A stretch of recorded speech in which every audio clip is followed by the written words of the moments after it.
Everyone knows who this is, right? I guess he's about to say who he is, but this is the guy technically. Like, yeah, I'm gonna probably put this up on the bot channel for sure. Because it's 53 minutes, and I'm gonna yap, so it's probably gonna end up being like 90 minutes. Sure. Yeah. I guess. Hi. I'm Michael. We've known each other for a while now at this point, but I am Should we get Pokemon snackies? Go's senior product director.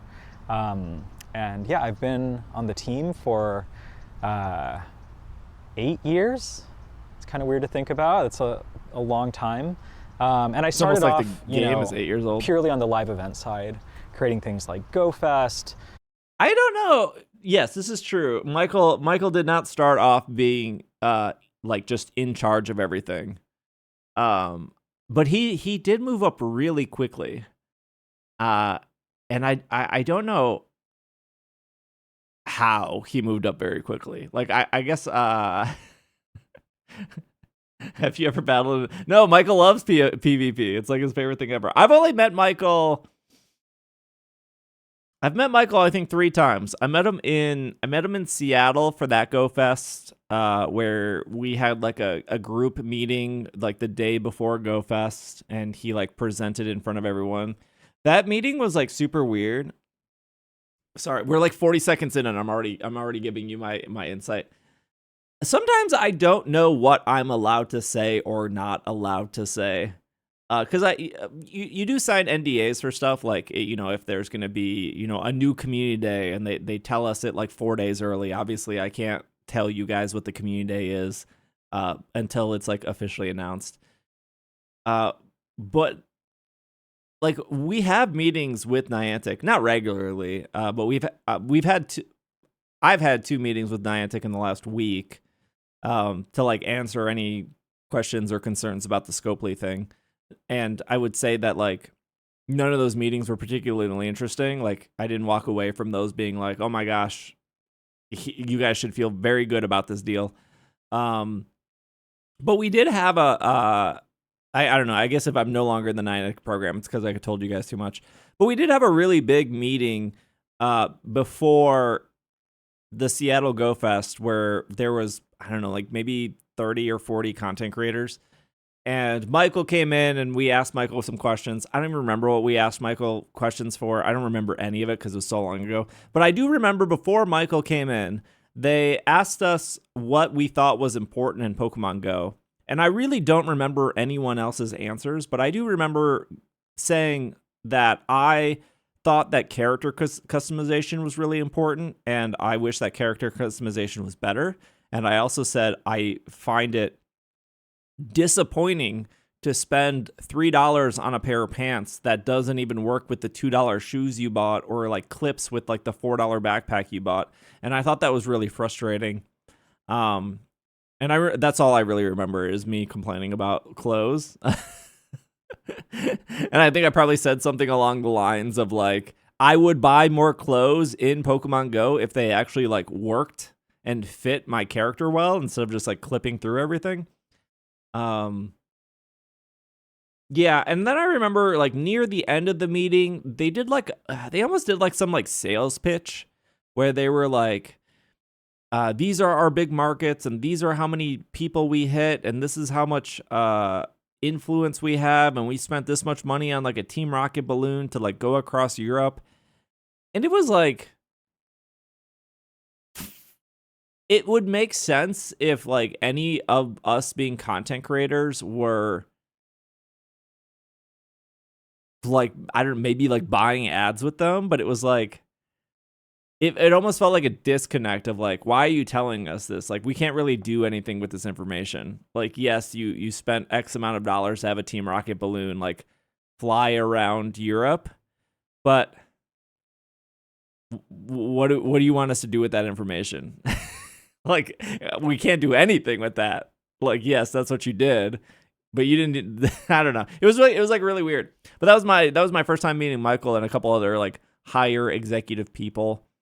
And then I met Michael again, I think at a different event. I don't remember which one. And then the last time I met and talked to Michael was in Hawaii, where they had like a Niantic meetup and I was only there for like 15 minutes. I mean, everyone you expect to be there was there. You know, like Zoe's husband, like JT Gill, like whoever does stuff with Niantic, they were all there. A couple of gaming, and I was only there for 15 minutes because there was another Pokemon thing I needed to go to.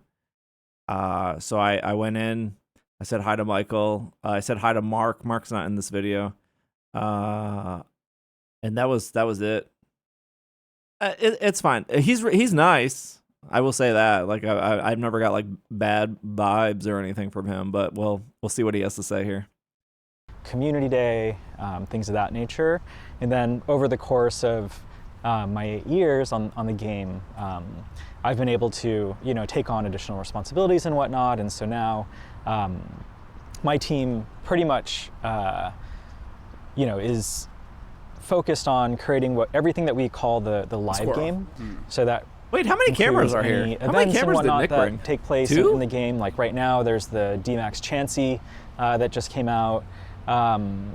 Any big live events like GoFest and whatnot, and then the game design team also reports up through me, and so pretty much the design for lots of the different major features and everything as well currently. So yeah, a lot on your plate.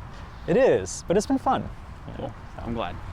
I guess I should have said this earlier, but obviously we're here today to talk about the sale of Pokemon GO from Niantic to Scopely. It's something that's everyone in the community is talking about.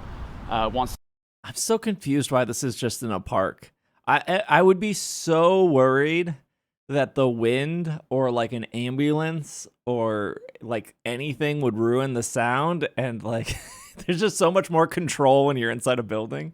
But I don't know, it sounds fine right now. It's just I would not risk I would not risk like a 1 hour interview to like be outside and something go wrong.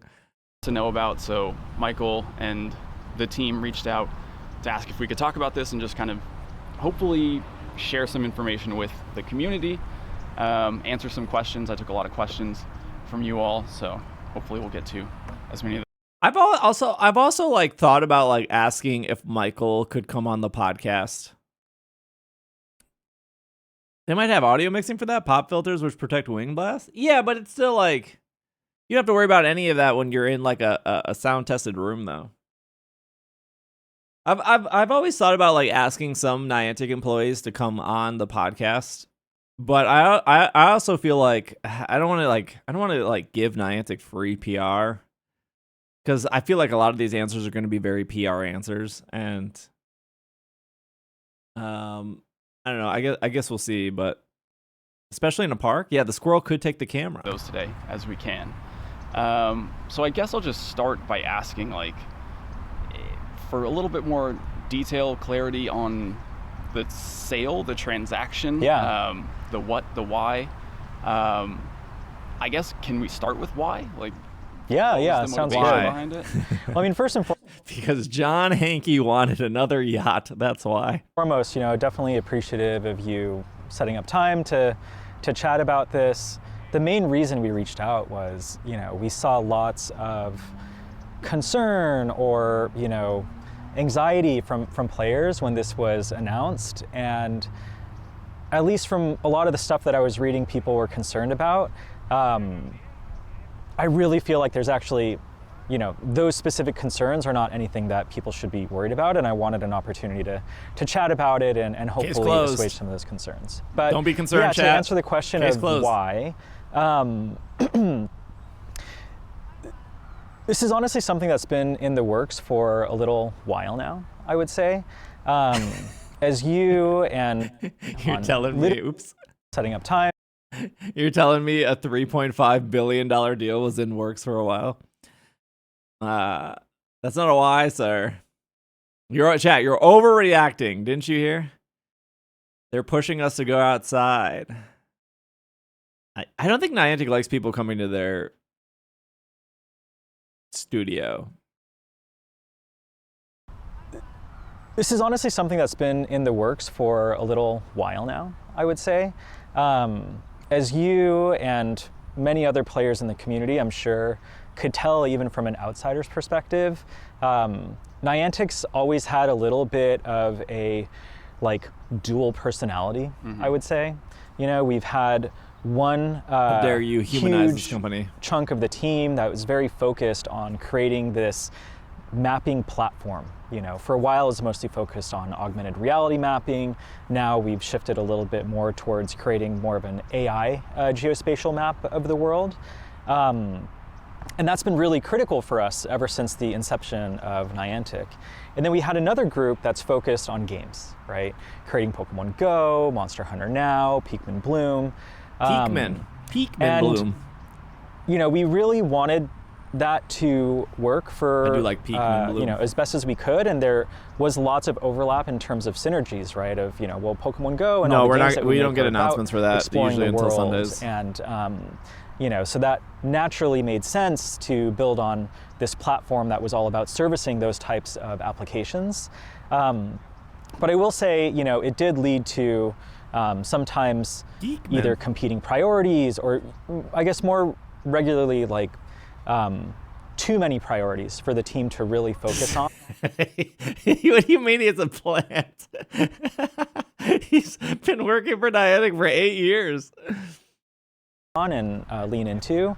And so this type of a acquisition or opportunity is really meant to help give both groups the focus and attention that they deserve, right? The platform He's team the really Peakman. wants to be able to have a company and a group that is 100% fully focused on making that platform as amazing as it can be. And the game teams just want to really be in a group that is 100% focused on making the games as amazing as they can be.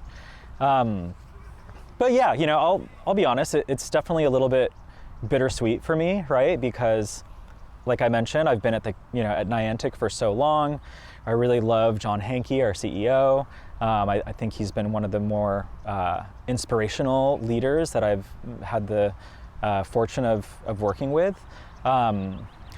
Okay, to be fair, I did not get bad vibes from Mr. John Hanke when I met John. I met me and John on our first name basis.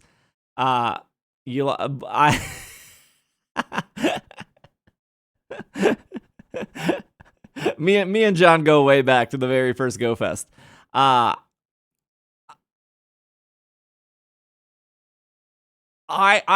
didn't get bad energy from John Hanke, and I think I've said this on the podcast before. I actually don't think John Hanke is the problem. Which was funny because I think when I was like looking up John Hanke's net worth earlier today, one of the first like links that I saw from under like the Google AI summary of John Hanke was, how can we oust John Hanke from Niantic, which is like funny. But I don't think John Hanke was ever the problem. And I think not that I would defend CEOs, but I don't think a lot of CEOs are actually doing any work.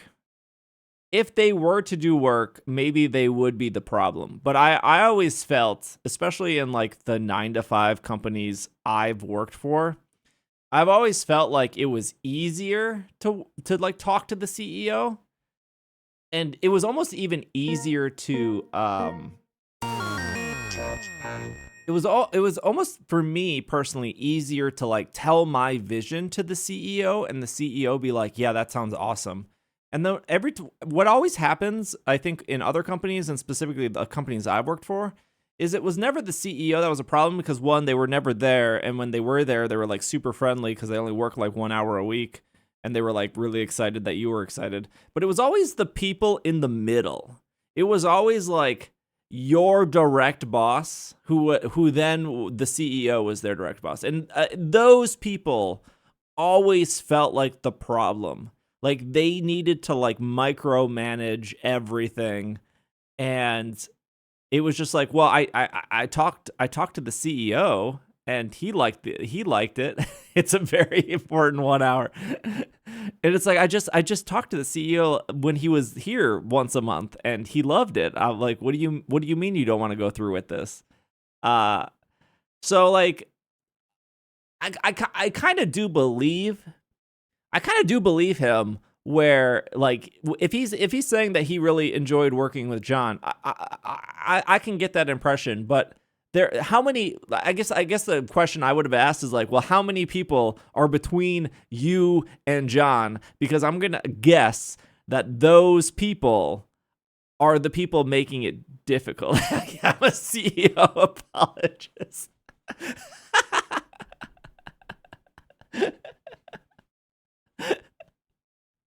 CEOs will do anything but actually work. But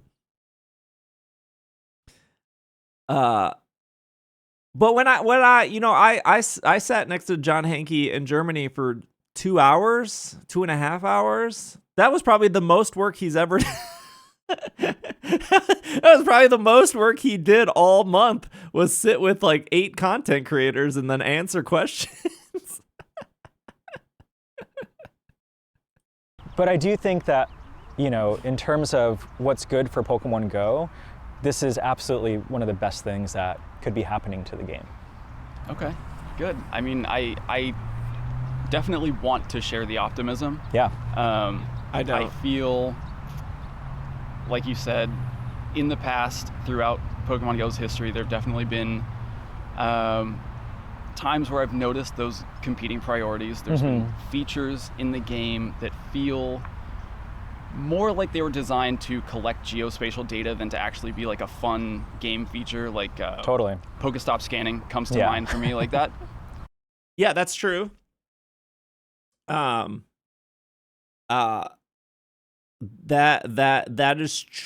That's true.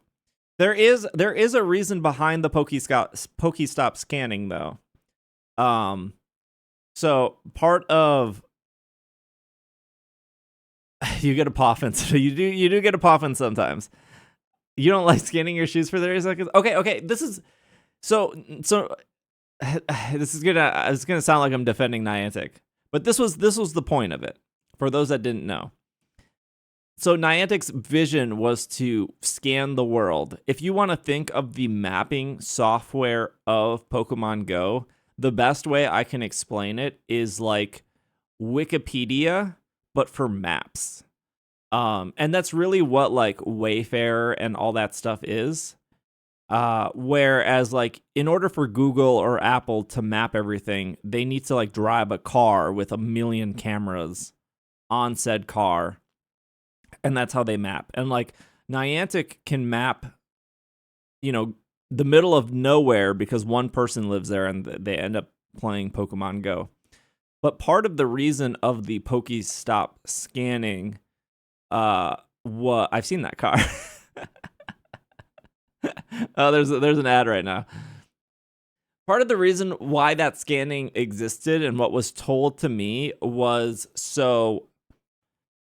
If you were to let me see if I can find it. We're in an ad anyways. Let me see if I can find the trailer. I can show you the exact trailer to explain Pokestop scanning. YouTube battle trailer.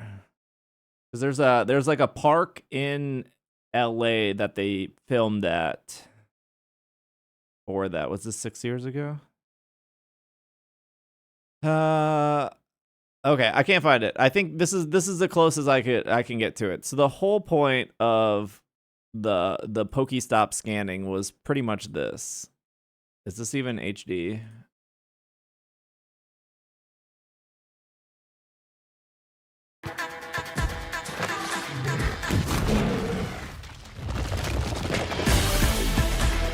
It was pretty much that right there. That was what they were trying to do. And so in order to make this happen, they needed to start scanning AR to like look at the world. So when there was a Pokemon battle happening, they could understand what was around them.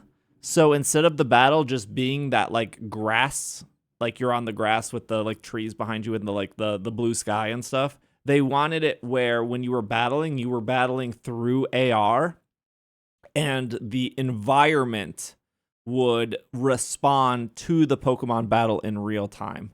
So like this was ultimately what they were trying to do.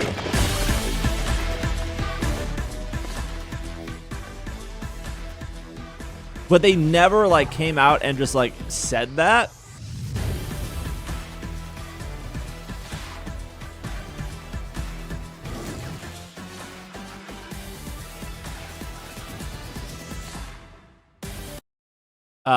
Did Empoleon jump over the fence? Sort of like the playground feature, but not battle related. Yeah. But again, they needed to AR scan the stuff because the other trailer, which I can't find, but the other trailer was at like a skate park, and it had two Pokemon battling at a skate park. I think it was like Blastoise and Charizard or something. But because you could scan that like these right here are stairs. If you were to like start the battle, they needed like Melmetal to be standing up here and then Luxray standing down here without it looking really weird. So the whole point of the AR scanning was to benefit the Pokemon in the real world, but also at the end of the day, like for them to collect more data. But I think they quickly realized that people were just scanning their shoes, and they couldn't really do anything with that data. But that was the scanning stuff. It was that was like it's supposed to. That's what it was supposed to do. As a player, I didn't care. Yeah. Like that didn't feel like it was for me. That didn't. Yeah, a lot of players didn't care. But I think Niantic did a bad job at selling you like why you should scan the stuff. Because you would just scan your shoes and then get like a Poffin and then never think about it again. Feel like it added anything to the game experience for me. So with Niantic no longer, I guess, the spatial AR team at Niantic no longer kind of being behind the wheel in a sense, how do you see your priorities as the Pokemon Go team changing? Yeah, great question. So one thing I want to be clear about is in terms of the mission of Pokemon Go and lots of other Niantic games, you got a free we Poffin. really don't What are you want talking that about? part to change, right? We really still think it's so important, and it's what really sets us apart from all other games in the market, that our games are intended to get people outside and exploring the world. But like you mentioned, I think this is really important. I think people looked over this point. Let me just rewind like 10 seconds here. the mission of Pokemon Go and lots of other Niantic games, we really don't want that part to change, right? We really still think it's so important, and it's what really sets us apart from all other games in the market. Replace what sets us apart from all other games, what sets us apart from main series games. I think that is really important.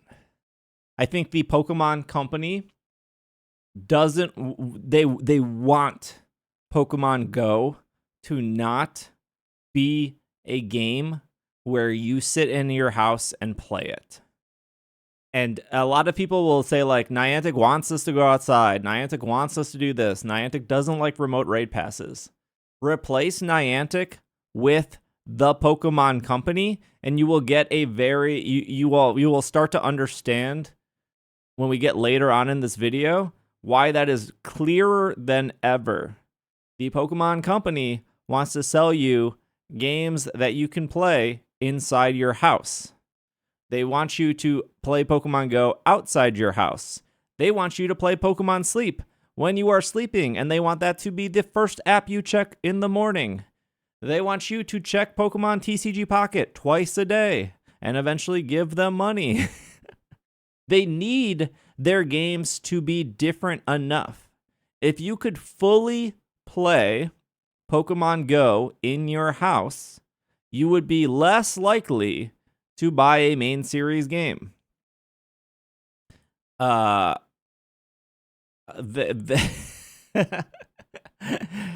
Niantic will say, like, this is important to set us apart from other games. I don't think he's lying, but I think it is important for everyone to acknowledge that they want it to be different than other Pokemon games as well. Yeah, I'm gonna put this up on YouTube, AZ. And again, there's right here. When we get to the middle part, I get to scream at you that I was right the entire time. Market that our games are intended to get people outside and exploring the world. But like you mentioned, you know, definitely less of an emphasis on scanning and things of that nature. Although, of course, we still want to continue adding more Pokestops and gyms and whatnot to the game over time. That's sort of the lifeblood of what makes the game feel so closely tied to the real world that we all live in.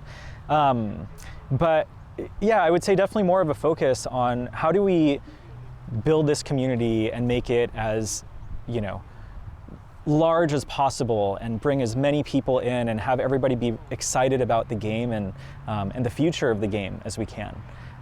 In talking with the folks at Scopely for the past couple of months, something that's really resonated with me is there were two things that they continuously bring up that they've been so excited about with Pokemon GO. Money. And that is... And more money. Just the sheer enthusiasm that they see in our player base. They've told me multiple times that they don't think that there's any game out... Replaced sheer enthusiasm with sheer amount of money. in the market that has as rabid of fans as Pokemon GO does. And then the other thing that they've been so, you know, excited about is our live events. Because again, that's not... Okay, so I think these are really true and really related. And I actually don't know. I don't know how much of that is specifically because you're Niantic or I think a lot of that has to do with the brand. Where if I can use like an analogy of like going to a concert, right? So if I want to go see Coheed and Cambria because they just released a new album and they're coming to Minneapolis in August, and when I go on Ticketmaster and I look for a ticket for that, and I see that to see Coheed and Cambria for 2 hours is $130, and that's not even like a good seat. That's just like standing room. There are people who are willing to pay that price. There are people willing to travel for that. If you lived in like Rochester, Minnesota, you'd have to drive like 90 minutes in order to see them. So tying that back to games, I don't think there's a lot of games where people would travel and pay a cost to play.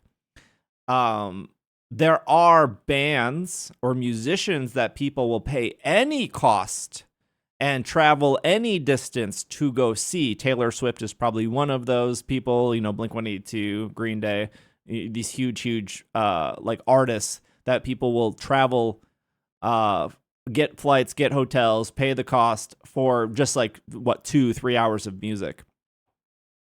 And I don't think he's lying here at all to say that Scopely saw that there is not a lot of video games where people will travel to a city and put X amount of dollars into their game for that weekend. And I think that is something very unique to Pokemon Go. Like when I think of like where are you traveling to games, like Final Fantasy 14 has like a fan fest. Blizzard has BlizzCon. I guess there are like fighting tournaments, but that's more niche, I think, because most people going are competitors. I mean, I guess there's like League of Legends. Yeah, there's Evo. Evo. But it's almost like there's not even like 24 games you could even name. I did not know there was like a Rune Fest. I do think tournaments are different though. Like I think like a Play Pokemon VGC TCG tournament is different than, you know, like a Final Fantasy Fan Fest. And I think like a Pokemon Go Fest or a Pokemon Go Unova Tour is way closer to like a celebration kind of thing, versus like a tournament kind of thing. Actually, I put the money in my plane ticket. Actually, so I think this is very valid. Like even though Monopoly Go is the #1 app right now in your app store, and Monopoly Go is the top grossing app in the App Store. I don't think there could be a Monopoly Go like in-person event. You know what I mean? What do you mean? What's going to happen? I've had multiple. I've had 2 meetings with Niantic since the sale. I think in this video, everything said in this video should be what Niantic has told me before this video went up. So I'm not surprised yet. A giant Monopoly board at Central Park. I am sure there are some very hardcore Monopoly fans. I don't know if they're equivalent to Pokemon fans. Just go to a casino at that point. Not something that they see any other game doing in the market. And Monopoly Go Fest. So for me, when it comes to what are the things we want to prioritize moving forward for the game, I think, you know, we're definitely going to be leaning into ways to expand the community and also see if there are ways that we can make our events even bigger and better than before. I don't think the will the new company still send you to events? Could they change with Saudi Arabia and somebody who's LGBT friendly? What I was told is that because Scopely is a private company and they don't have to report to a board of investors who are worried about the stock market, that they might, this is the word Niantic used, might have more of a budget for content creators to send them to events. But Niantic did say they wouldn't have less of a budget. It would be equal budget for events or more. And I think Scopley being a private company is probably good, because then they're not looking for just short-term gains. Ideally, because usually like stockholders want to see gains as fast as possible, and since it's private, they don't have to. Ideally, yes, on paper it should be good. I can't wait for Monopoly Sleep. Look, chat, if there was an event in Saudi Arabia, I don't think I would go. Like, you know, I don't think their ethics in Saudi Arabia really aligns with my ethics as a person. I think I'll pass on that one. Would anyone? I think yes. I sincerely think there would be creators that would jump on that purely because it would be a free flight, a free hotel, maybe even, you know, money to produce a YouTube video. I don't think my morals align with that. I don't think I could take Saudi Arabia money directly to then live stream in Saudi Arabia and showcase that without feeling icky. And so I mean, there's been so many people who have approached me to run ads on the podcast, and I've said no to a lot of them, and that's why there hasn't been a lot of ads on the podcast, because I just say no to a majority of them because it just doesn't align with my beliefs. And I Unless Saudi Arabia is going to drastically change some of their laws and regulations, I don't think that's a I don't think that's a country top on my list to go visit. It's better to work for a private company. It's more lucrative to work for a public company. Yeah, I don't think they're going to change anytime soon. But women can drive there now. That's their propaganda that they're... Are we allowed to know what companies to say no to? I've said no to a lot of crypto companies, a lot of CBD companies, a lot of VPNs. The reason we went with ExpressVPN is because Will genuinely was using ExpressVPN, but we said no to a lot of other stuff. Any type of what do they call that? Non-traditional medicine, herbal medicine, or whatever. What do they call that? I don't know what the word is for it. I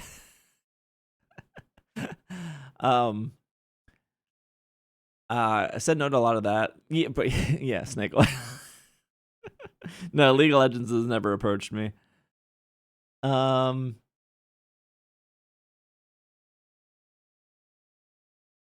Homeopathic medicines? Is that the proper term for it? Would you say yes to a beef company? Are you aware of the hard sports washing campaign out of Saudi Arabia? I know that Saudi Arabia just bought a big stake in a golf company, I think. Raid Shadow Legends. Okay, I have said no to Raid Shadow Legends. My mods are still very mad about this. Around the time of Sword and Shield, here I will spill the tea. I will spill the tea. Around the time, it was after Let's Go Pikachu, Let's Go Eevee, before Sword and Shield, Raid Shadow Legends approached me, and they offered me $4,000 to do one YouTube video and to stream Raid Shadow Legends for 4 hours.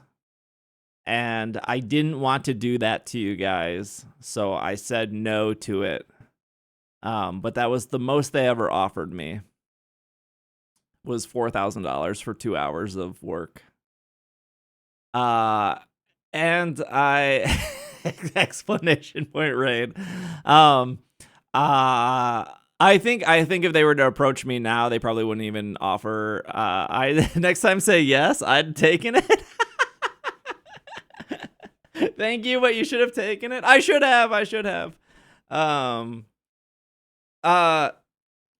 don't think they pay that much anymore. Or maybe they wouldn't pay me as much anymore because I don't think I was as big of a creator as I was back then. Not that I was as big as a creator, but I think Raid Shadow Legends was real. They really had a high budget a couple years ago. But I said no to it. But I haven't they've reached out since, and they've offered $800 or $1,200 or something. They have never offered me that much money since then. As a watcher of Formula One, I'm way too familiar with Saudi Arabia and their sports washing. My main knowledge of Saudi Arabia is the WWE stuff. Which I think the WWE stuff is, I feel like it's worse. Well, I guess I don't know how this Niantic stuff is going to play out. But the weird thing about the WWE stuff is you'll be watching a 4-hour Saudi Arabia pay-per-view, and then in between the matches, because a lot of WWE matches are 15 minutes long, and then it takes 5 to 10 minutes to set up for the next match. So if you've never watched WWE, in between matches, they'll show their merch store of here's a new T-shirt from Randy Orton. Or they'll show something that happened, last week on Raw to tell you what's going to happen in the next match so you understand the story. But then for the Saudi Arabia stuff, they would then put in actual propaganda of look at how great Saudi Arabia is. We let women walk down the street now. It's just it was intentional propaganda, gassing up Saudi Arabia, look at how good we are, and it's why, what? So that felt really gross. Yeah, big development. We treat them like half people now. We've given them one new law. Yeah, it was really weird. I don't think you're going to open up Pokemon Go and get Saudi Arabia propaganda, but you're describing the entire reason why Saudis are buying up all these properties. Like Cena turning heel, yeah. Okay, cool. So, but yes, my mods were very upset. I did not take the Raid Shadow Legends deal, but I did it for you guys. I didn't want you guys to sit through 2 hours of Raid Shadow Legends, and I didn't want to feel like a sellout. I guess a lot of that emphasis on exploration, getting outside, getting into the real world, that's coming with you, the Pokemon Go team. Yes. And that's, I've known you for what, seven years probably, at least. I can definitely see like how that's a priority for you, for Ed, for 8 minutes in. Just everyone that I've met personally that works on Pokemon Go. Yeah, so I'm definitely excited to see that. I think the community, like I've said so many times, the community really makes this game. Yeah. It's completely unique Hey, what's up, Fresh? for a game. Not something I've ever experienced with any other game, especially a mobile game. Yeah. I do want to come back to... I think that's kind of a bummer of what Nick just said. I think it's a bummer that Nick... I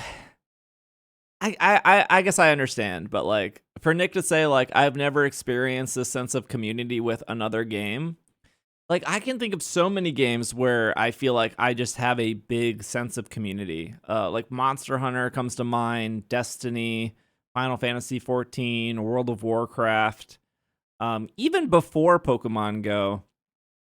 Yeah, it's just a very personal thing. Even before Pokemon Go, like going to, I know Smash has a really good community. Even before Pokemon Go, I felt like going to a Nationals or a Battle Roads or a Regionals or a Worlds, like there was a good sense of community where it felt like, oh, we all love this kind of thing. But yeah, I guess that's more of like a personal thing where like he's maybe never played a game that has like that sense of community. What about ancient Greece? Formula One has a racetrack in Saudi Arabia at a terrible street track that always makes a boring race, and they 100% do it because F1 gets paid a ton of money. I didn't know F1 was part of Saudi Arabia. Hey, you know what company has a Monster Hunter mobile game? Scopley. Well, the forums back in our days, not much huge. I got most of my Destiny community from like the subreddit. There was like a lot of Destiny subreddits that were really good. To Scopely and their excitement and priorities, because I want to say have a healthy amount of skepticism. Yep. And I think we probably all should, just in general in life. But to go back to kind of the location-based AR stuff, you mentioned continuing to add Pokestops, POIs. Is Wayfarer going to Scopely? Yes. As part of, okay. Yep. So that whole program is going to continue. I wonder when this was filmed. Because like in the initial press release, it said Wayfarer was going. So I wonder if this was filmed. Did Nick not do his research? Did Nick not read the press release? Maybe this was filmed the day before, like before the press release or something like that. I just hope they don't introduce ads. It's impossible. From my understanding, Gamergal, when I talked to Niantic, they said that they are happy with the Pokestops and the balloons, and that's how they've currently been doing ads, and that's how they continued to plan on doing ads. I can't imagine. I'd have to imagine this was filmed like the day before the announcement or something.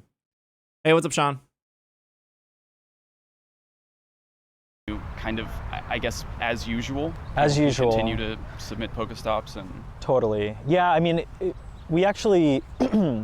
I guess to give a little bit of a peek behind the curtains, as you can imagine, over the past few days at Niantic, we've had meetings with our executive team, the Scopley executive team, about what this transition is going to be like.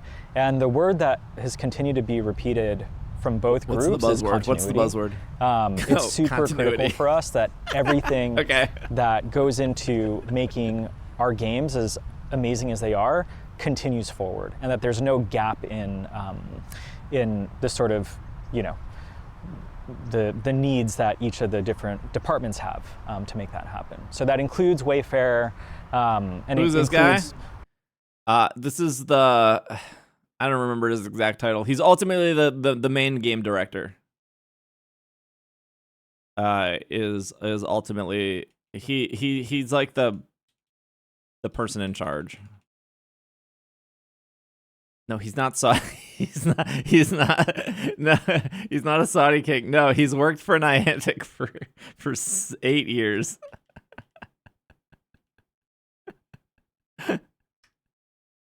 He's not a fair question. Chat, just because of his skin color does not mean that he's a Scopely employee. Manually unpinned. No, his name is Michael. He is. He's pretty. He's like when everyone he would when everyone blames John Hankey. Ultimately, you should be blaming him. John Hankey is a CEO. CEOs don't actually do work. So he's the one actually doing the work. John Hankey is the one getting the blamed, but you're supposed to blame him. Senior Director of Product Management. Thank you, Castle.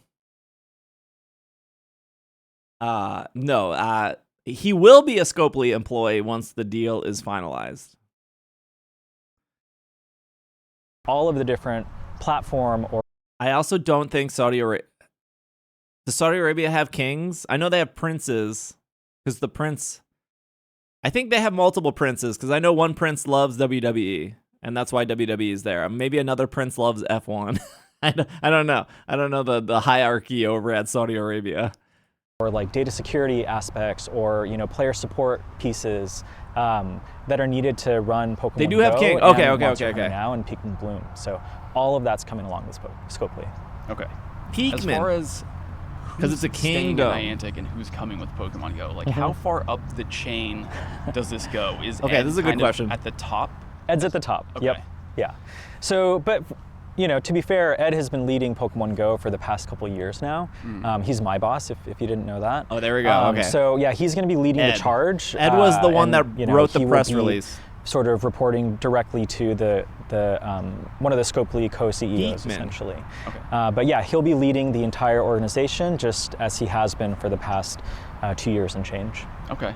I guess as a follow-up, I'm curious to know how involved the Niantic kind of executive suite.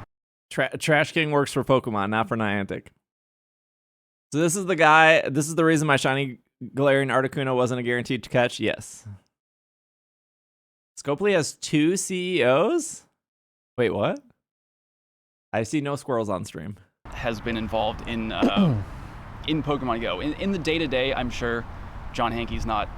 No. 2 CEOs not doing anything? Yeah. The sense that I've gotten in my few interactions with him is that he's not at all been involved in the day-to-day of Pokemon Go operations, there you go, chat. The in-game events, maybe to some extent the big live events. But I guess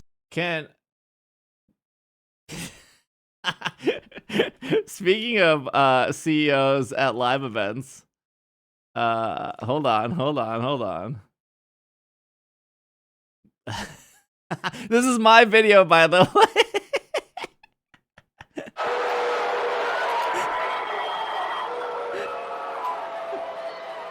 It's just everyone booing him at the first Go Fest.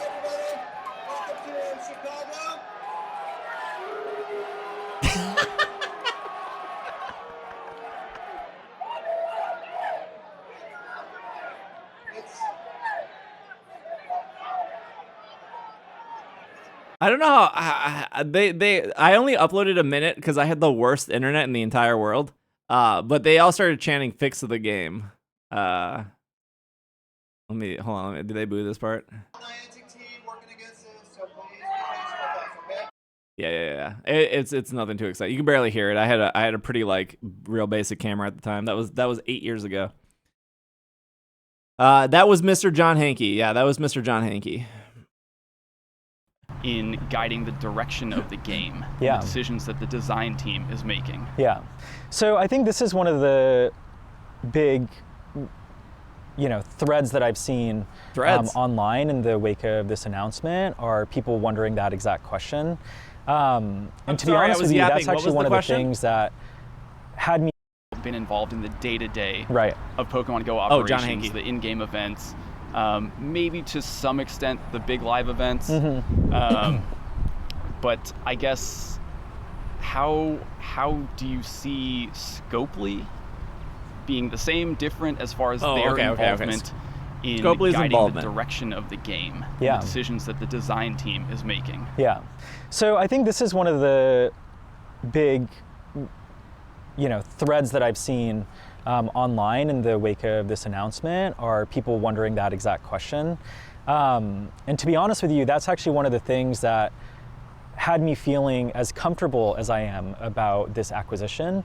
The way Scopely actually manages their portfolio of games is they empower all of their teams to make all the decisions that they feel is best for that specific product. So that's the plan for Pokemon Go, Monster Hunter Now, Pikmin Bloom. Our team. Okay, I don't believe this answer. I feel like if this answer was true, then Marvel Strike wouldn't be a nightmare that it is today. I feel like if this answer was true,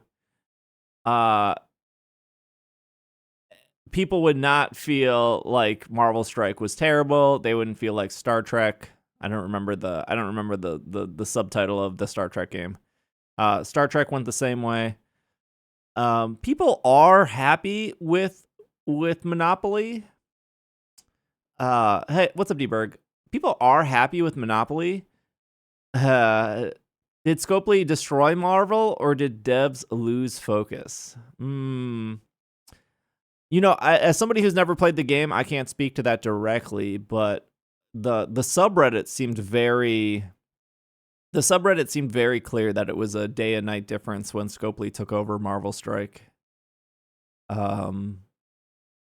Versus the dev team just leaving focus. What's up, Edward? He clears his voice. No, honestly, I think this is like the first answer I think in the 12 minutes I don't fully agree with. Yeah,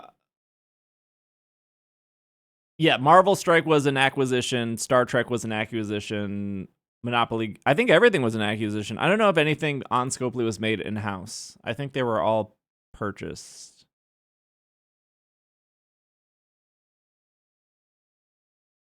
I saw a GoHub article basically got the TLDR that everything will be okay. I'm not wasting my time watching the video.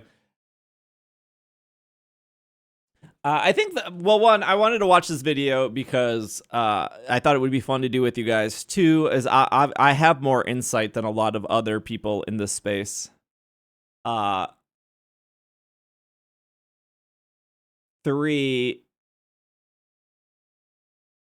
I mean, I've had meetings with Niantic, and so it is stringing that together to see, like, did they say something different? Did they say something the same here? I'm not a Michael fan. That's a lot of people aren't. That's fine. You know what rubbed me the wrong way though? This is what really rubbed me the wrong way. I'm sorry. This is probably, I just thought of it now, but to get sidetracked for another 20 minutes. When the acquisition was announced, I have more insight than a lot of people. You know what? Okay, so you know what really grinds my gears? When the acquisition was announced, the amount of content creators that just immediately sucked up to Scopely was honestly kind of disgusting. Like you just jumping ship because you want like a free ticket to like Singapore for like the Safari Zone or something? Like why are you sucking up to this company? I think, and I said on the podcast, I said this last week on the podcast, I have two things that I can possibly be optimistic for. Number one is the Pokemon Company is technically in charge, and number two, which is already addressed in this video, Niantic was not a video game company, and that did affect Pokemon Go being a video game. And I think those are really fair reasons to be optimistic. I think when you look at everything else, when you look at the other games under Scopely, when you look at how Saudi Arabia treats human beings, it's really hard to be optimistic, and it's really hard to be like, Papa Scopley, I love you. Please sponsor me for the next Go Fest kind of thing. I just, I guess I'm not that kind of person. I'm not gonna suck up to a faceless corporation just because like Niantic is dead and now that this is, I don't know. It rubbed me the wrong way. It's not illegal. It's not like they did anything wrong. But it did just like, huh. Like what it was, I don't know, it's just kind of a weird look. Oh, a weird look for the it's whatever. Not what I would have done, but yeah, suck up to the king. I only suck up to princes. Only the prince of Saudi Arabia. Peakman Bloom. Are still going to have full, autonomy and decision making within the games that we're building. And I'm really excited about that. I think being able to say like, hey, this is the roadmap for the next year, 2 years, 3 years, and genuinely have confidence in the things that we're making and the impact that it can have on our players, either like quality of life or new exciting things. It's something I believe it, Sean. That I'm pretty confident we'll be able to say within Scopely. Okay. To get back to my skepticism now. And I gotta say too, I think it's totally reasonable to have skepticism.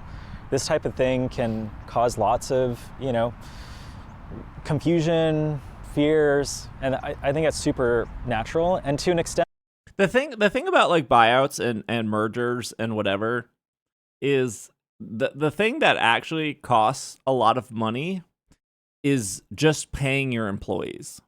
So from like the Niantic perspective, from like John Hanke being like, if John Hanke got in front of everyone and said, I don't care about video games, I only care about AR and AI, which more or less he pretty much said that, and I can get rid of this headache that is this video game division for $3.5 billion. And on top of getting rid of this headache, which may or may not have a dead end, it is like I sincerely believe that Pokemon Go can last 15, 16, 17 years. I don't think anyone in this chat doesn't believe that Pokemon Go can't be like a World of Warcraft kind of game where it just doesn't die. It just lives forever. It continues to do more content. I think that's easy for us to see because we're gamers and we've seen other games do this. Not a lot of games, but other games do this. I think it's hard for somebody like John Hanke, who has walked with a Tentacruel for 8 years, to see that vision. And so I am not surprised at all that he would want to sell for the amount of money. But on top of selling, he now has,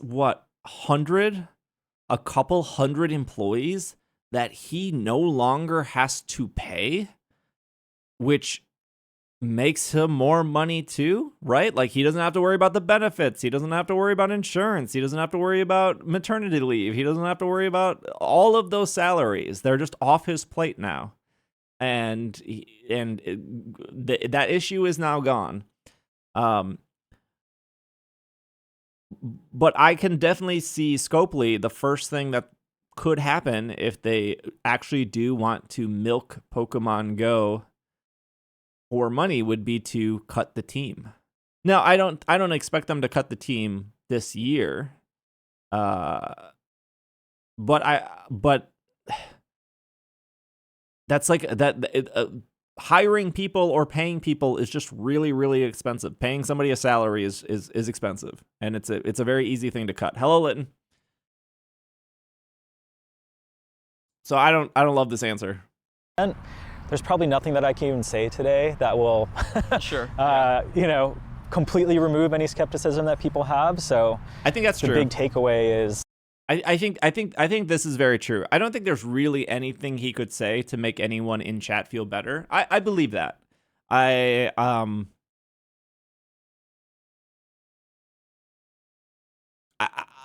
can't even imagine. Yeah, I'm sitting here like what could he possibly say to make anybody convince him? So I do believe this. Yeah, like what like people are going to be skeptic no matter what, and they will continue being a skeptic for a long time. Wait and see, right? Yeah. But at least I thought it would be important to come and share today what my experience has been in the months that I've had to interact with Scopely, and why I'm at least more on the optimistic side here. So. Yeah, for sure. He could say they're not selling. I don't know if that makes things better, right? Like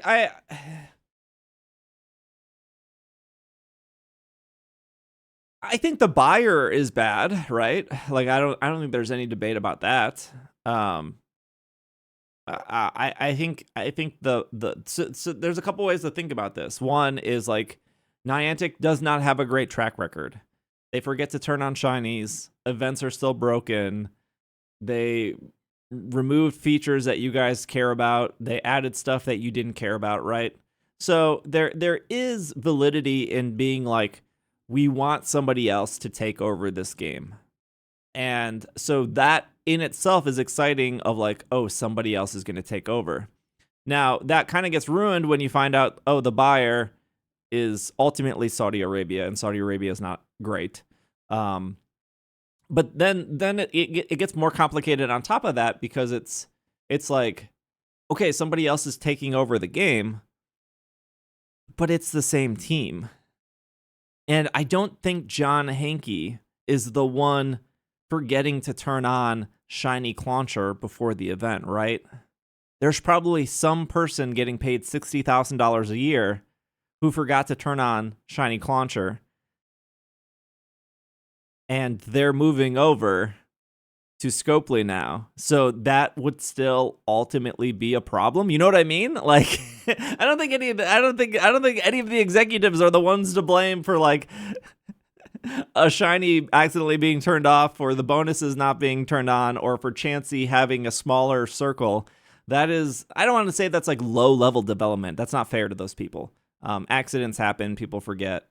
And I'm sure the code is held together with Band-Aids. But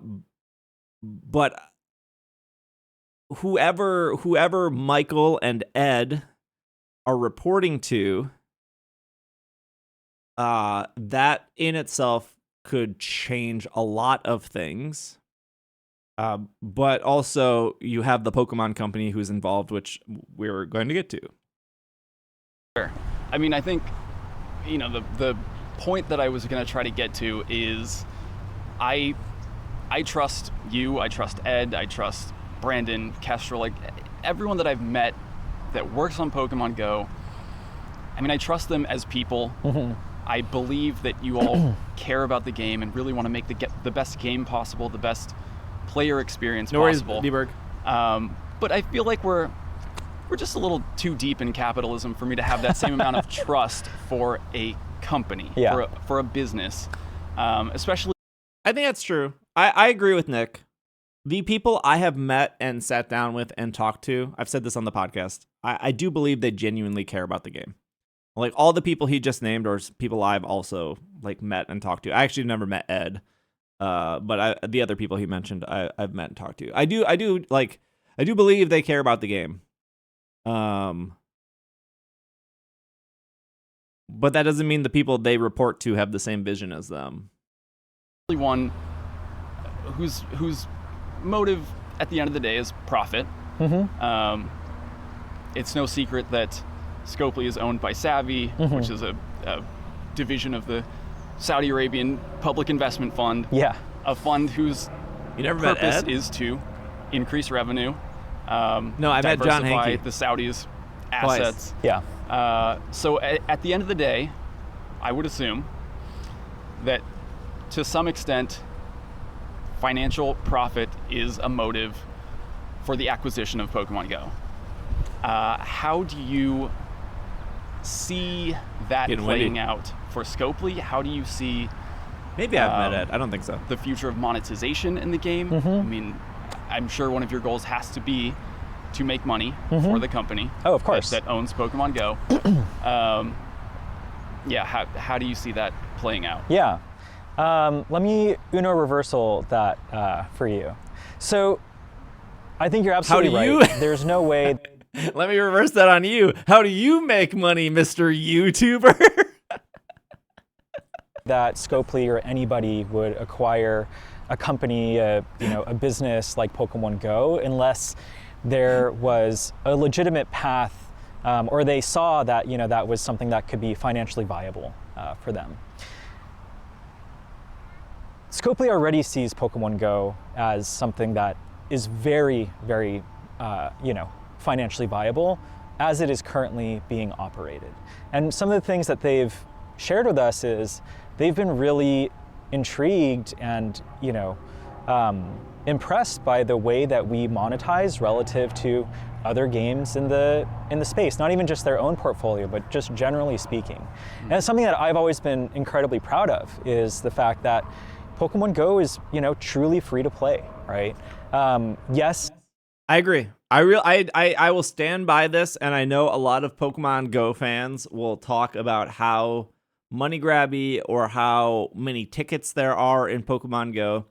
But as somebody who has personally played a lot of different mobile games, I still think to this day Pokemon Go is one of the most free to play games out there. I think there's just so much you can do without giving them money. Then there's like even if you kept it inside the Pokemon ecosystem, Cafe Remix is more predatory. Pokemon Sleep is more predatory. I would argue that Pokemon TCG Pocket is more predatory. And I think there are players who remember the time where remote raid passes were $1 and that was cheap and they could sit at home and play. But I know there are players that live in the middle of nowhere. I get that.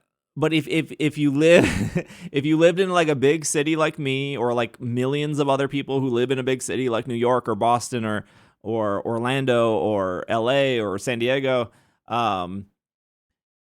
because you live in that big city and because there is so many Pokestops, so many gyms, so many spawns, you can play that game infinitely for free. Now, if you live in like Appleton, Wisconsin, and you have like 3 gyms and 5 Pokestops, and you have to drive to the 8 POIs I just mentioned, yeah, it doesn't feel like a free-to-play game.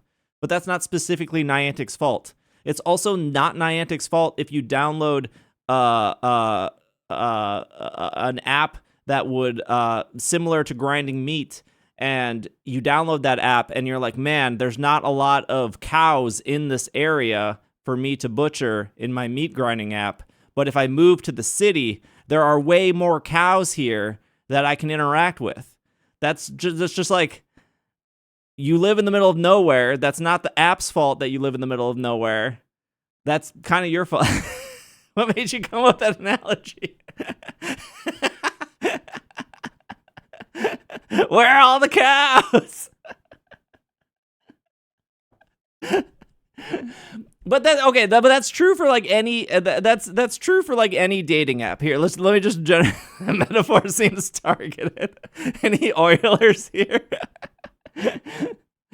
But that's true for any dating app. Where like if you lived in Appleton, Wisconsin, you would have less people to swipe on versus if you lived in Milwaukee, Wisconsin, right? And it's the same for Pokemon Go. You'll have less Pokestops in Appleton, Wisconsin versus Milwaukee, Wisconsin. It's the same thing. There's going to be an ad in 30 seconds. I'm going to leave you guys thinking about an app that may or not be called Grindr, and that's only for cows and finding premium beef. And I'm going to run to the bathroom real quick. I'll put some music on, though. Appleton, Wisconsin. I know that players will be quick to call out. We've added more tickets, to the game recently, and yes, and things of that nature. But at the end of the day, we've always tried to create an experience where those things are optional for people who are Ads during the monetization. You guys know that I don't like to shill for Niantic or any other company.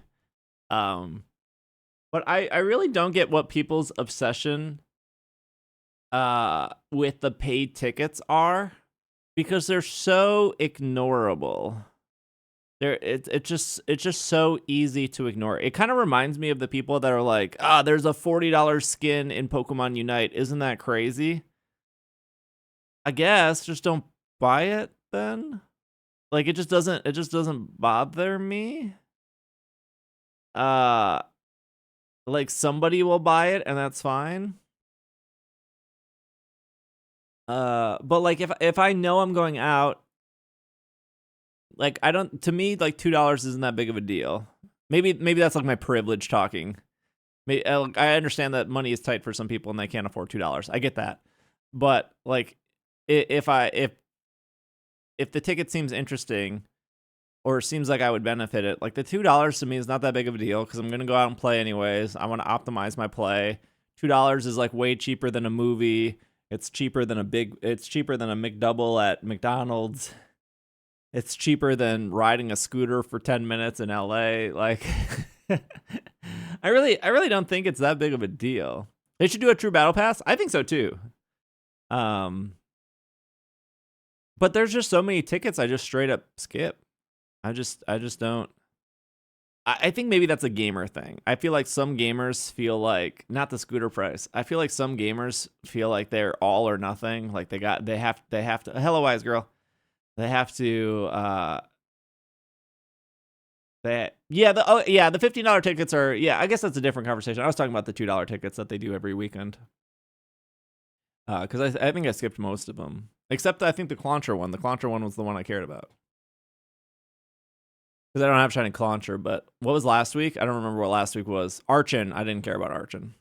Interested in spending money, but it's not required in order to really enjoy the game. FOMO? I don't think there's a FOMO though. Like maybe if you don't have Shiny Archon, maybe that's like FOMO, but like what are you really missing out on? Like you're creating your own FOMO. There's nothing to miss out on. Let me give you a really good example, chat. I put 2,000 plus hours into Destiny 1. I get every single shader, every single emblem, every single weapon, every single sparrow, every single ship, everything. It was like Destiny 1 was Pogo for me, or was Pokemon for me. I collected it all. All of it. Even if the shader was exclusive to a vinyl album that you had to go out to Barnes & Noble and buy for $29 to get an ugly green shader that you would never use. A shader just changes your color. I did all of that. I bought the $30 album with the guy from the Beatles. I don't remember his name. Just to get the shader. None of that matters. None of it mattered. It's all gone. It's all gone, chat. Is it still in Destiny 1? Yes. I could still maybe load Destiny 1 and go to that. But none of that matters. I think it was download. But none of it matters. It's just it. None of it mattered. I spent $60 for a game. I got everything. None of it mattered. None of it went to Destiny 2. I don't care about Destiny anymore. You're creating artificial FOMO. It's just like TCG Pocket. You can spend $4,000 to get gold Pikachu, gold Mewtwo, gold whatever the other one was, Charizard. Why? None of it matters. It really doesn't. If you're having fun, that's great. Having fun matters. Spending $4,000 to get 3 digital gold cards for an app that probably won't exist in 10 years. You guys are creating your own problems. I want an Arceus EX.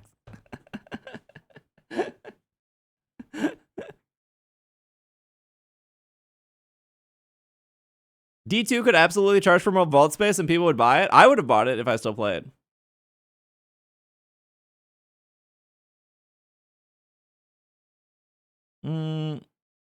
What exclusive shinies though? Like the ones with the hats that you can't transfer?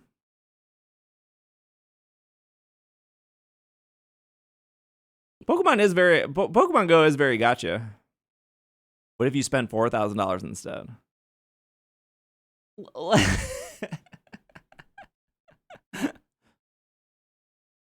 Isn't FOMO always self-created because it comes from a personal inner fear?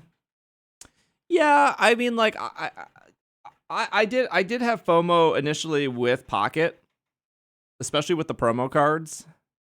I was very determined to get like 2 Venusaur, 2 Lapras, 2 whatever Gibble, and what does it matter? It's a very philosophical question. Like, what does it matter? Like, I didn't get 2 Staraptors. I only got 1. There was a Chansey with a little stamp on it in Mystery Pick or Wonder Pick or whatever it's called. I totally forgot to do it. And I don't have a complete promo connection now. Okay. Is my life significantly worse? No. Does it suck that I have a hole in my collection? Yeah. Does it change anything? No. Does anyone know about it? Well, you guys all know because I just told you. But you wouldn't have known if I didn't tell you. I'll give you a Chansey. Thanks. A Chansey. Suddenly I forgot it. But I do think players create this fear of like, oh, I don't have everything in Pogo. But the reality is you're never going to have everything with Pogo. They're probably never bringing back Armored Mewtwo. They're probably never bringing back Pikachu with the black cap. They're probably never bringing back clone Pokemon. You don't have a shiny Skidoo with an Inchon background now, do you, chat? No one in chat has a shiny Skidoo with an Inchon background. I do. I'm better than you. No, I'm not saying I'm better than you. But like there are so many things that you just won't have in Pogo. How do you know? And that's fine. That's okay. Weird flex, but okay. There's so many things in Scarlet and Violet that I don't have that a lot of you guys also don't have. Like you probably don't have the Cherish Ball Paradox Pokemon that were exclusive to those magazines. You probably don't have like the Korean Eevee in a Cherish Ball that was exclusive to the mall that was in Korea, right? And these things didn't cost money. It wasn't like you needed to pay $2 to go get it. It was just you had to either know somebody in Korea or live in Korea to get that. So that's not specifically like a Pogo kind of thing. There's no shiny mythical in Pokemon Go that you can't get in the main series game except Mew. Mew's the only one. Because you can get Celebi in Crystal. You can get Darkrai in BDSP. You can get Shaman in BDSP. You can get Arceus in BDSP. You can get Manaphy. You can get Fiona. I guess Deoxys. Well, no, because you could go back to Gen 3 for Deoxys. For 20, Jirachi, BDSP. No, Jirachi's not BDSP. You can't shiny on it in BDSP. Genesect, no, but I'm assuming Genesect will be huntable once they remake Black and White.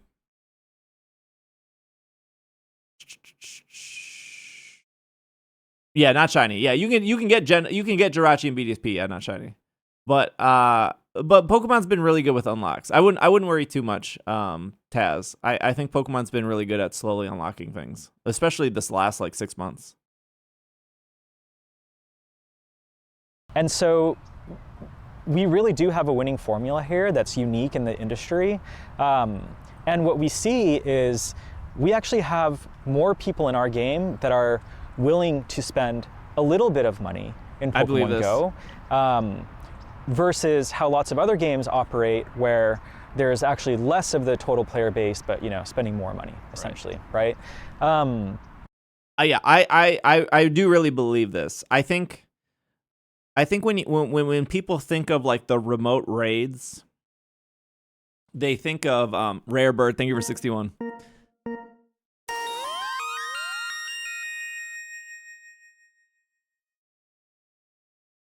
I think you're stressing, Taz. The Pokemon games will continue coming out. More and more mythicals will be able to be shiny hunted. You're stressing. I promised you that they won't be exclusive to Niantic games. I know a few right now technically are, like Genesect, but what is that website called? Power Sensory. We've been watching this video for 2 hours. Gardenscapes. I don't know what you're talking about.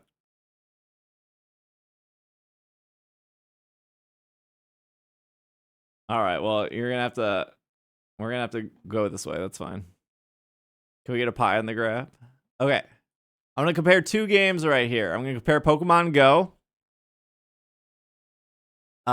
So you have the first year, right? 550 million. I'm gonna mislead you guys. Yeah. So you have the first year, and then you have 2020 and 2021, right? Have a good night, Castle. And you have 908 million and 909 million. So what happened in these two specific years? Number one is COVID happened. Sunrise, thank you for the 31 months. Thank you for the nice words. Thank you for the nice words, Rare Bird. But number two, what also happened during this time was remote raid passes, correct? So a lot of people look at this chart, and a lot of people are just like one-dimensional. They can't like actually think. They just think that like remote raid passes and correlation means that this number was purely because of remote raid passes. But the reality is this number would have gone up because of COVID naturally. Why? Why would this number go up? Because people didn't have anything else to do with this money. They could not go to concerts. They could not go to baseball games. They could not travel. They couldn't go to Japan. They couldn't even go to Florida because, well, I guess like Disney was there. So whether or not remote raid passes were a thing, this number still would have gone up. Now I want to show you another game called Gardenscapes. And Gardenscapes, which did not have remote raid passes, chat, their best years were 2020, 559, more than Pokemon Go. And 2021, 810 million. And 2022, they dropped to 429. Pokemon Go dropped from 900 to 642. I'm very confident that Gardenscapes, a mobile app where you build a garden, did not also launch remote raid passes during COVID so you could remote in and tackle a Venus flytrap. That's not a thing. So why did Gardenscape have just as good numbers as Pokemon Go and also see a drop the following year? It was literally because people had extra money that they weren't doing things with. So they decided to then put that money into their favorite game, Gardenscape remote raid passes. I don't have Candy Crush's number. And this is a really like if you compare, I wish this was in like a bar format, but if you compared these two side by side, they're almost equal in revenue. And so many people will chalk these two numbers up to remote raid passes, when the reality is, did it help? Yeah, sure, because people could do more raids. What's up, Zosam? But to say that these two numbers here only existed because of remote raid passes, you just have zero understanding of, one, the economy at the time, and two, how people were so incredibly bored being at home and not traveling and not going to baseball games and not going to concerts and not going out to bars that they just decided to put that money into their favorite game instead. That's all that happened. So mobile games caused COVID to have better numbers? Yes, 1,000,000%. If Twitch streamers weren't consistent liars and not like what's the word for it? Not ashamed of their numbers falling, they would easily tell you that their best years on Twitch were 2020 and 2021. Now, statistically, you can look that up and you can see that that is true. That is true. Those were my two best years, were 2020 and 2021. Why? It's easy. People weren't leaving their houses. They had more time for Twitch. Because they had more time for Twitch, they had more time to sub. They had more time to be like, well, I'm not going to a concert this weekend. I guess I'll gift Steve 5 subs. Can we get 5 big booms in chat? And that's really what happened. And a lot of streamers got very successful because of 2020 and 2021, and then their numbers started going down, just like my numbers. I have always been open with you guys to say that my numbers were nearly as good. In 2020, chat, I will tell you exactly what I had. I had over 3,400 subscribers. We can do the math together right now, because I've always been as transparent as possible with you guys. If I had 3,004 Indy, thank you for 5 gifted subs. If I have 3,400 subscribers, all giving me $5, except I get 70% of that. So what is that? $350. That was my best month on Twitch. I made that much money in a single month. Now, to be fair, I only had 3,400 subscribers for 1 month. It was specifically when the Isle of Armor came out, and it was specifically when you guys got a paycheck from the orange man that runs the office. I believe they called it a stimulus check. And so I changed my stream title to "Spend Your Stimulus Check Here," and people were very generous. and I thought the title was really funny, and it wasn't it was just supposed to be supposed to be funny. But Indy, thank you for 5 gifted subs.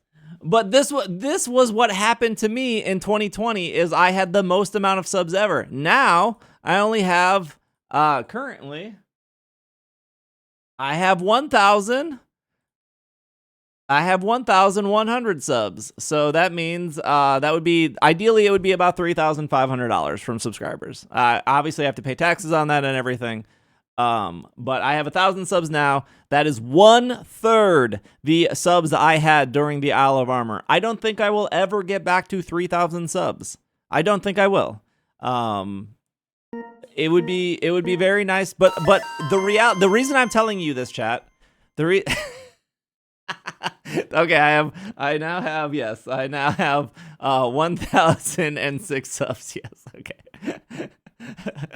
But the reason I'm telling you that is because one, it lines up with Pokemon Go's numbers, and two, because a lot of streamers have had the same trajectory as me. A lot of streamers did get really, really popular during 2020 and 2021.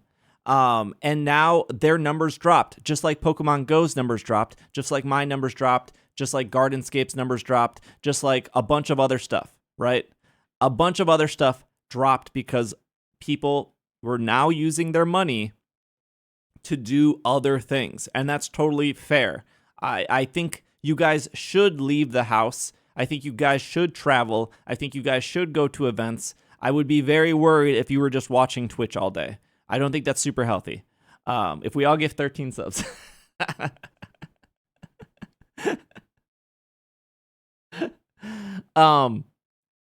But remember going to Mixer? Yes. Do you do quarterly? I do quarterly payments. Yes, I do quarterly payments. But anyways, going back to the Niantic thing, and going back to this, people see this as Pokemon Go failing, or Pokemon Go is being a dead game because they see this number go down. This number here only pulls from the Apple App Store and the Google Play Store, right? But now remember, in this year, 2022, if I'm not mistaken, Niantic introduced their own store, which was the web store.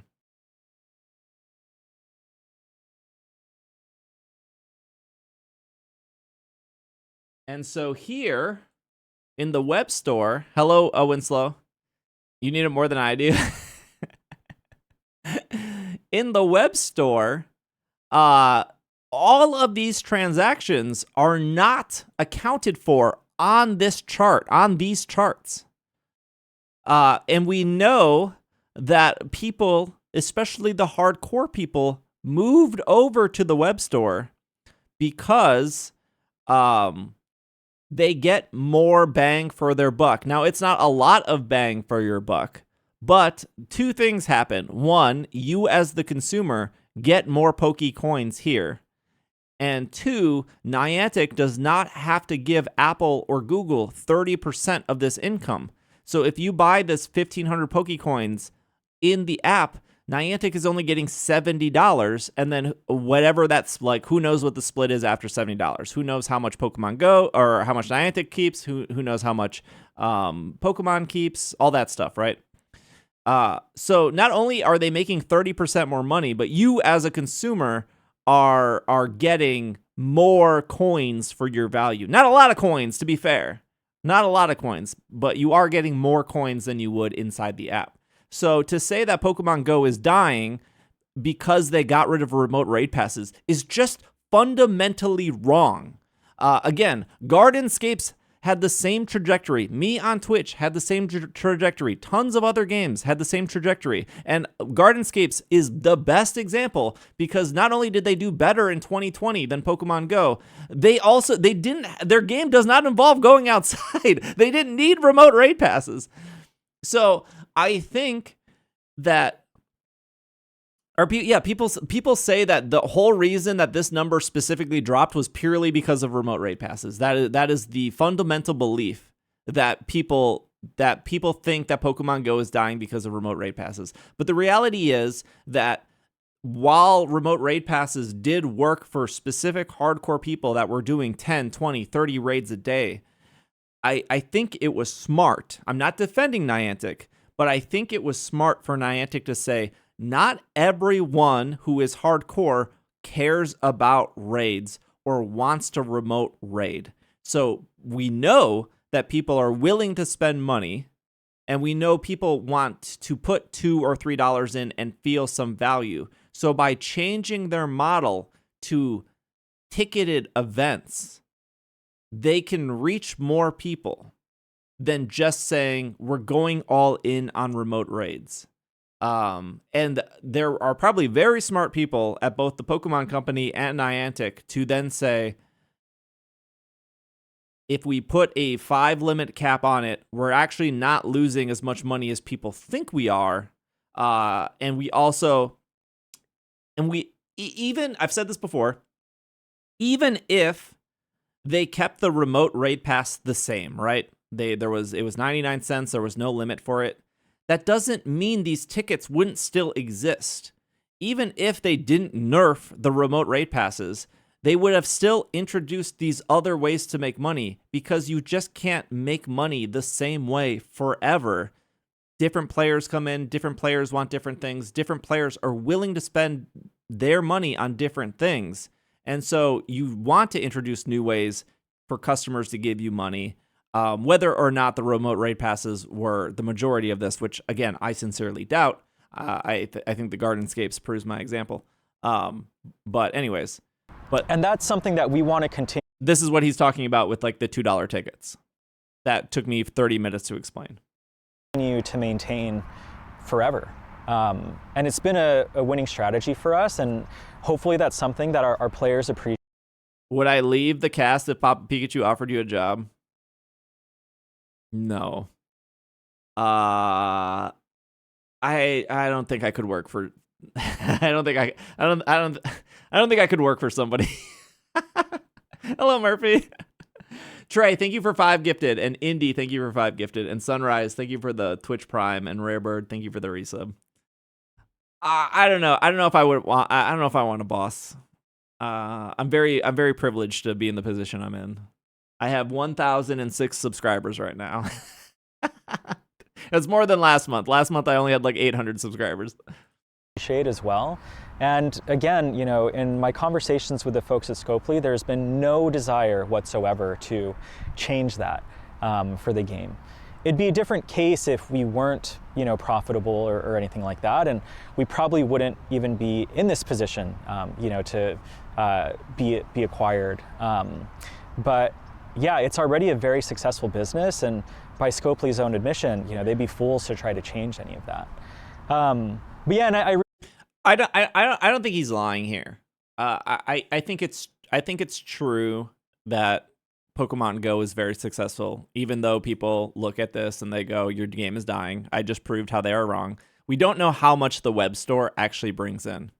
And if people stopped buying from Google and Apple because the web store is a better deal, and we know that Niantic doesn't take a 30% loss because of the web store, that would naturally mean that this number is much, much higher than people are just looking at. Again, it probably is not this high, but it is probably higher than 642 or 653. It is probably in a really healthy position. Oh yeah, they would take a credit card processing fee. That's true. And Zolo might take, I don't know. Zolo is the credit processor, which is like the same that like this is what they use, which is the same what Fortnite uses. really do want to reinforce the notion that he is a product manager. He's like second in charge for Pokemon Go. He's like right below Ed. Have a good night, Gamer Gal. Thank you again for the gifted subs today. I really do appreciate it. That every single game in the portfolio within Scopely is fully autonomous and operated by the teams that build those games. No, and so, he's not a publicist. He is the product manager. He's not a he's been at Niantic for like 8 years, I think. You know, you can actually look at all the different products that they have in their portfolio and see that their if Ed takes a vacation, he's in charge. As an example, it's not uniform across every single one. It differs based on what those games needs are. No, I don't have his autograph. And I think the other thing that I'll say on that front that you touched on a little bit with Savvy is that actually, so we had a couple paths forward in, you know, at this, you know, crossroads in Niantic's and Pokemon Go's future. Yes, he loves PvP. That's his favorite part. And we actually really feel like this path is the best one. I came here for the best Pokemon Go takes acquisition. Do we sell or keep, Captain? Saudi money and Monopoly Go money predatory. Seems great and awful. Trihex, thank you so much for the raid. I appreciate it. Hi, hello. My name is Steve. I'm a Pokemon streamer. Hey, what's going on, Trihex? Good to see you. Welcome, Raiders. I'm reviewing this video and giving you my hot takes about the Scopely acquisition. Good timing. We're about to get to the Pokemon part of the Scopely part. He's lying. He's an economy. Yeah. Look at all these charts I have up here. Hey, what's up, Spirit? What are your thoughts? I think for Pokemon Go. I think looking here, so the too long didn't read for those just coming in, and we've been watching this video for 2 hours, and I'm literally 20 minutes in. I'm like the Hassan of Pokemon right now. It's going to take me another 4 hours to get through this video. I think my too long didn't read is, I think if you look at if he's worse than Tri-X, if you look at all of the other Scopely games, I don't think it looks good. I don't think there's a single game that isn't. I don't think there's a single Scopely game that isn't predatory or that isn't very money grabby. Now, I will say, which we're about to get to, is the Pokemon part.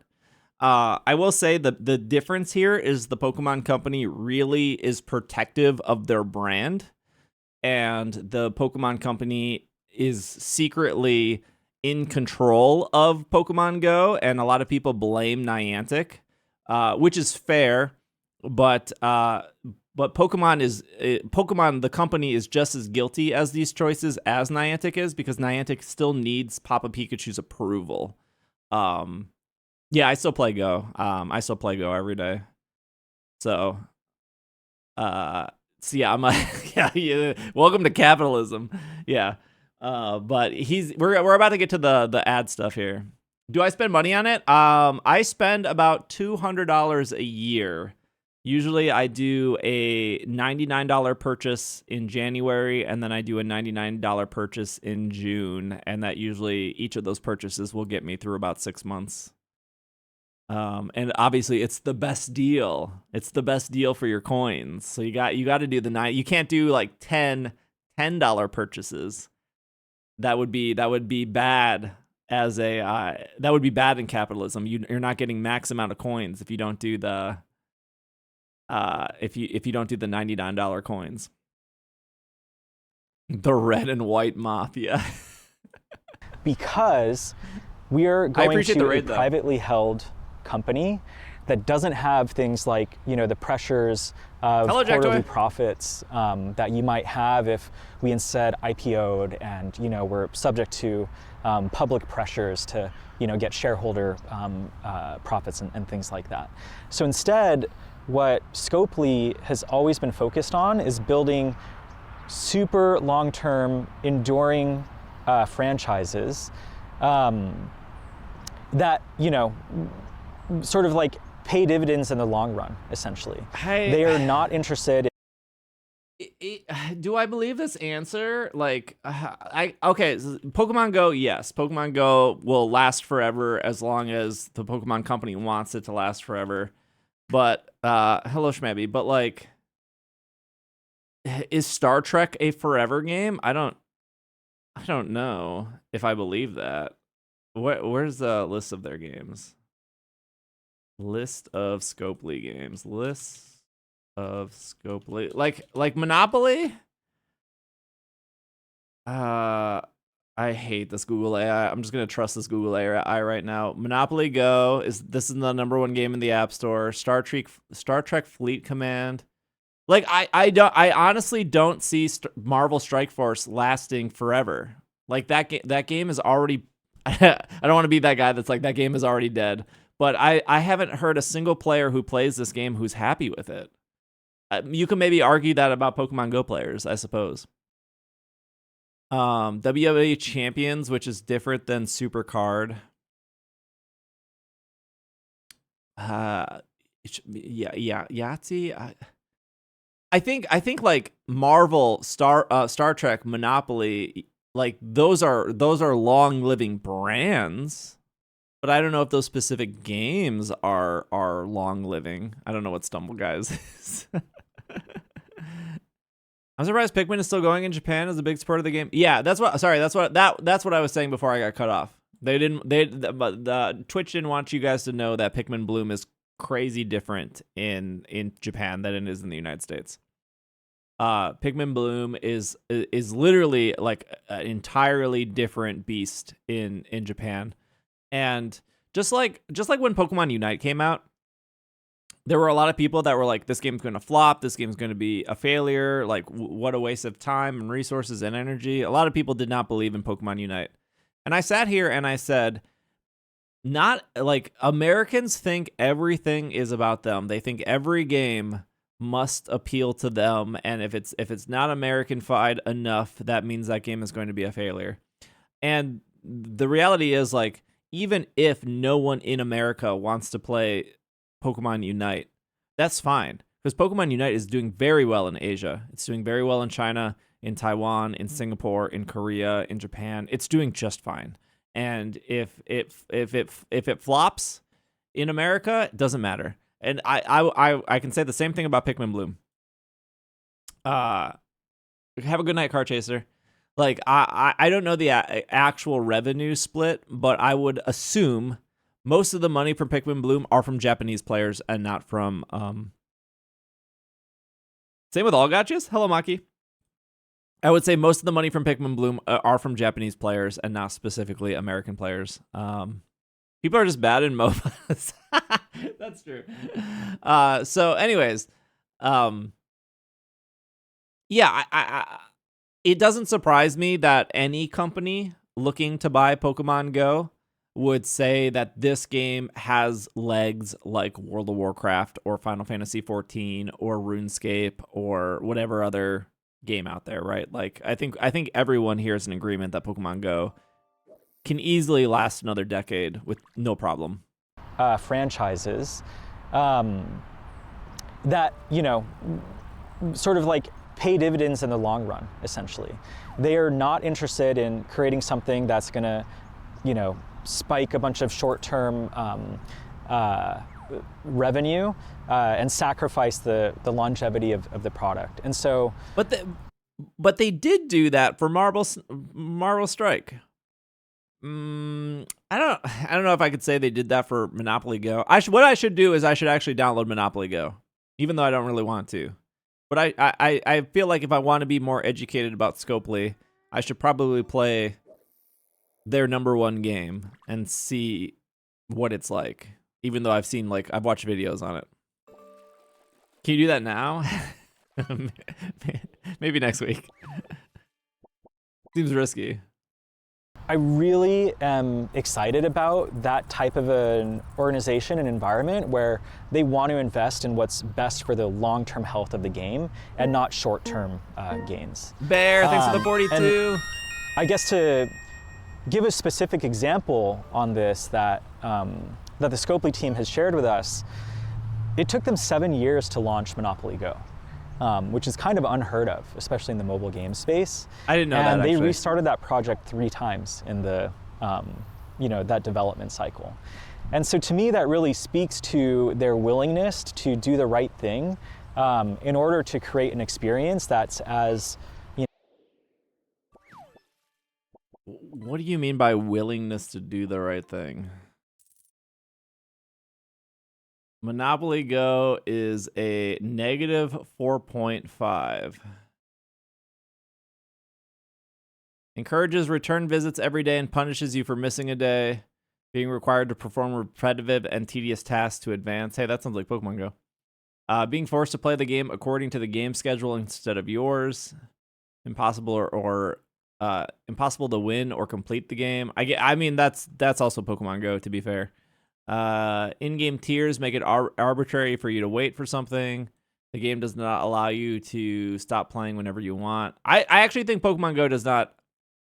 I don't think Pokemon Go does that. I think Pokemon Go is very good at not punishing you for taking time off. Forced ads. Pokemon Go is a negative 2.88. That's not bad. Premium currency, pay to win. You get a bonus for inviting your friends, and they have to invite their friends. Yes. Feeling obligated to return the favor, share resources, trade an item. I don't know what that. I don't think that doesn't feel like Pokemon Go. The game incentivizes players to lie, cheat, or backstab other players to get ahead. I don't ever remember lying. The referral system kind of flopped in Pogo. In Pogo, I don't think isn't that Monopoly? Yeah, isn't that just Monopoly? If you stop playing, you'll miss out on something or be left behind and unable to catch up. That's not true in Pogo. The game makes you compete against other players. Why is that bad? To avoid letting down your friends, you are obligated to play when you don't. I don't think that matters either in Pogo. The game sends you your spam contact list. No, Pogo doesn't do that. I heard this game ruins friendship. I feel like a lot of this is just like Monopoly.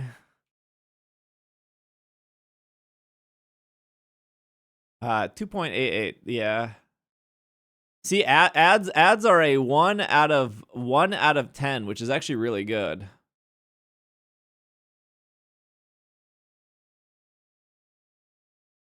I don't really think Pokemon Go forces you to play on a schedule. Do you guys think that? I guess for like raid events, you have to go out for like a specific raid event. But like, what is that compared to other mobile games? Like, I don't feel like I have to log in every day. Community days as well. That's true. That's true. Lettuce, thanks for 80 months. Punishes you for missing a day? I have never. I just looked up a game I played. It's 4.1. But I have never felt punished for missing a day in Go. Like, sure, I don't get my like 7 spin streak, but like that doesn't matter.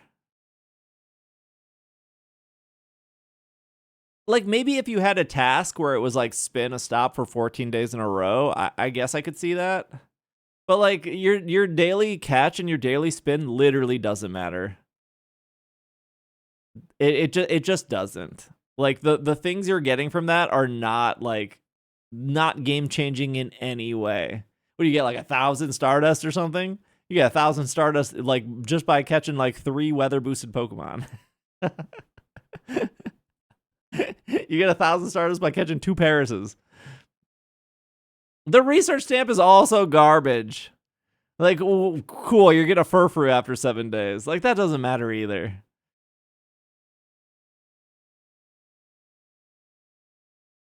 Evo Stone? No, I'm not gonna buy into like the daily spin kind of matters for rural players. You have been screwed since day one. Like you just have been, and like the game's not like you got 4 guys in grinder, and then if you move to Milwaukee, you'll have like 40 guys instead of 4. Like that's not really the game. More so just like your living location. When research had a legendary, that was 7 years ago. That's not coming back. I think it's crazy that you guys think the 7-day spin streak is punishing. It's not. Like, getting a Furfrou at the end of 7 days is the actual punishment. That's the real punishment. Is I gotta catch the Furfrou.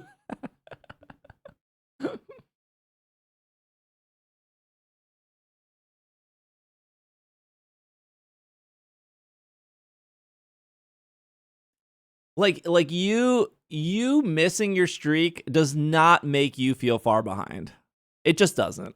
Like, I'm not siding with you guys. Like, nowhere when I miss my streak, I'm like, oh man, gosh, I'm so far behind compared to my friends now.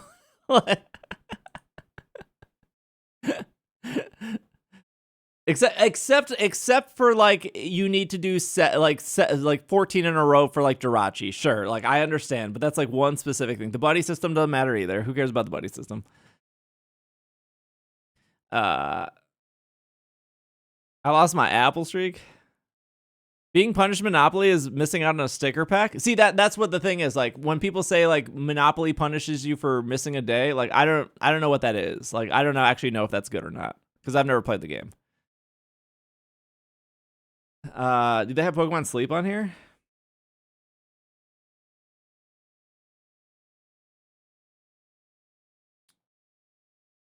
I think Pokemon Sleep does punish you way more for missing a day, but this only has like 5 votes. Like, this only has 5 votes, 4 votes, 3 votes, 2 votes. Like, it doesn't, like, this game is way, like, there are no ads. That's very true. There are no ads. The game does not allow you to stop or play whenever you want. Wait to play? That should literally be a 10 out of 10. The whole game is waiting. Grind should also be a 10 out of 10. Do you know how hard it is to power up a single Pokemon in Sleep? The problem with this website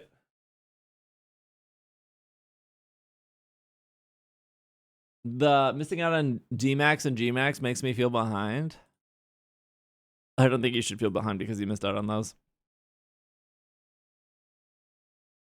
I think the problem with this website is that if the game is not very popular, it's not rated appropriately, right? Like it says that this game has 15 reported temporal patterns, 27 dark patterns, but Pokemon Go has what? How many? 857 and 266, and then Monopoly has 221 and 32.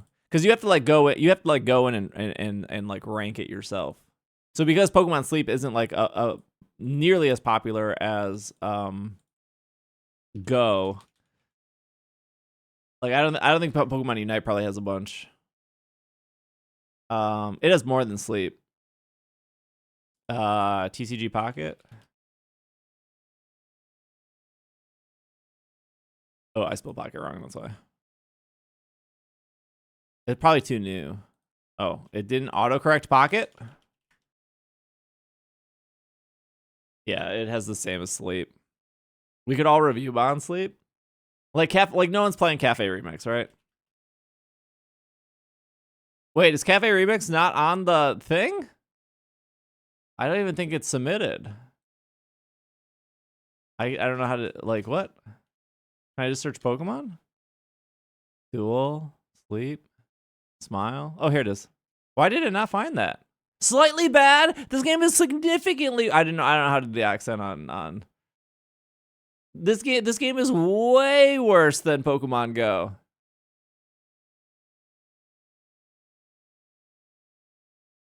It's still under. Oh, it's under Cafe Mix. Got it. This game is so much worse than Pokemon Go. It's unreal. But no one plays this game, so they don't know how bad it is. It's not slightly bad. It should be toxic. This game should be toxic. It's really bad. I'm sure people have fun with it, but what'd you say?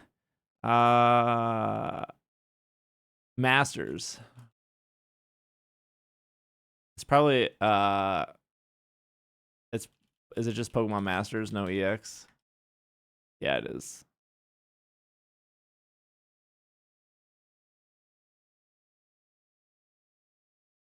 Okay, so the one thing I learned here from looking at all these Pokemon games is advertisements is completely in the green. For like literally every Pokemon game we looked up, ads have been like the least offensive thing here. And what did they say for Pokemon Go? A one out of 10. Which, yeah, like Pokestops and the balloons. Yeah, I don't know where I would put Masters. What's the other game? Probably because Pokemon is picky with ads in game. Mm-hmm. Yeah. No, they are, yeah. TCG Live, would that be on here? I don't think it would be. Oh, it is. It's a 1.43. Grinding, treadmill, playing by point, advertisements, can't pause or save. Yeah, I mean, like, the game doesn't... I don't... Why is this, like... I don't understand this. Social dark patterns, competition. The game makes you play against other people. That's the whole game. What else are you supposed to do in it? Why is this even being ranked on it? That's like the... I don't understand. Like, I guess if you wanted a game that didn't have competition, yeah, I guess you would stay away from this, I suppose. Pay to skip. Spend time. Wait, what about Genshin Impact? Slightly bad. 700. This has the same amount of votes as Pogo. Do you guys believe this? Do you think Genshin is worse than this, or you think this is fair? Where are my Genshin players? Where's Maki?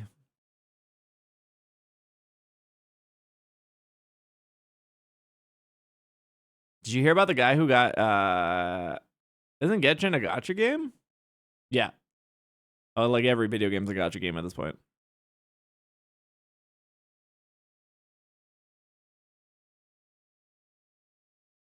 What? Pocket Camp was a negative 2.2? The grinding? Wait, is that what they say? Yeah, grind is an 8 out of 10. ZZZ. Oh, wait. Probably just search Zenless. Zenless is rated better than Genshin. Grinding is a 7 out of 10. Daily rewards is a 7 out of 10. Isn't a gacha game the whole point? Literally every Pokemon game is a gacha game at this point. What do you mean? You think Pokemon GO isn't a gacha game? You don't think spending $1 to do a raid battle to get a shiny Pokemon isn't gacha? It's literally gacha. It's just hidden in a way where it doesn't feel like it. You don't think eggs are gacha? They are. The whole game is gacha.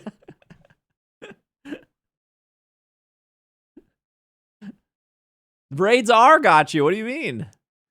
You don't think raids are gacha where like the stat rolls are different? The reason, like, if raids were not gacha, you would just do one raid, right? But the fact that they have different stats and the fact they can be shiny and the fact that the shiny can have different stats is why you keep doing it. That's literally the definition of gacha. Clash Royale. I used to play Clash Royale. Clash Royale.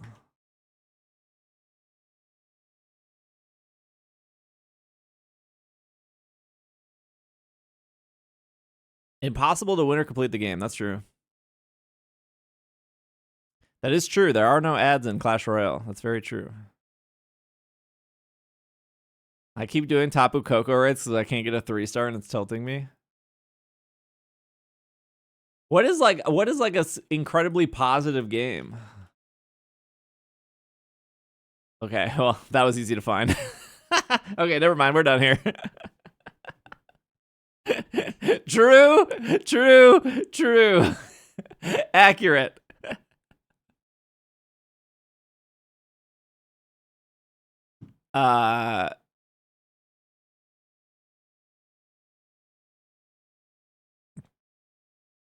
It's so good though. Hello Kitty Island Adventure. Or maybe I'll just search for Hello Kitty.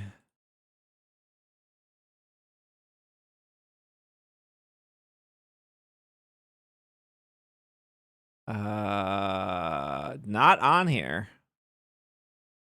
Maybe because it's Apple Arcade.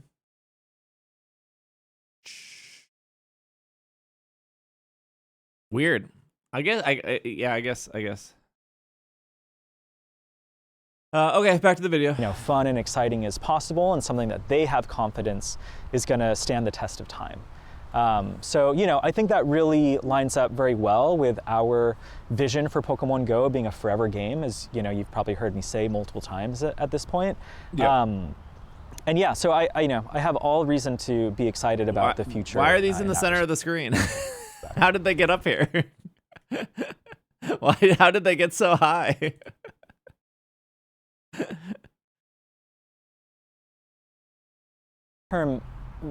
It's all about continuity again.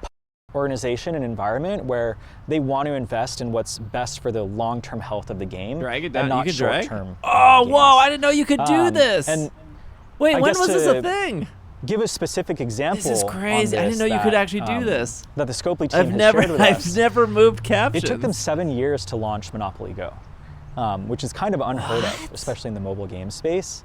And they restarted that project 3 times in the that development cycle. I had no clue and so you to could me, move that really them. speaks to their willingness to do the right thing in order to create an experience that's as fun and exciting as possible, and something that they have confidence is going to stand the test of time. So I think that really lines up very well with our vision for Pokemon GO being a forever game, as you've probably heard me say multiple times at this point. It's pretty great. And yeah, so I have all reason to be excited about the future in that respect. I think a lot of people are probably looking at it from like a worst case scenario perspective, Sure, where pop-up ads start happening in Pokemon Go. But That will never happen. I'm saying that right here I now. believe you. I don't believe companies. Sure. I believe you in this moment right now. After looking at all of the dark patterns on all the Pokemon games, I do believe that. I do believe that there won't be pop-up ads in Pokemon Go. I mean, he just said that right there. But there wasn't a single Pokemon game that we looked at that had pop-up ads at all, which is true. I mean, Cafe Remix will pop up being like, "You should spend money on our own game," but it's not like an ad for like Gatorade or something. Yeah. I guess there is a best case scenario where I guess Scopely learns something from Pokemon Go and I don't know, takes that and applies that to other games. Yeah, and Scrabble Go Fest, Monopoly Go Fest 2026 maybe. For sure, and that's part of, again, when I think about the things that I'm excited about, they've constantly talked about how... The only ads I got are for other games. In what? In Go? What? Are you talking about from the balloons?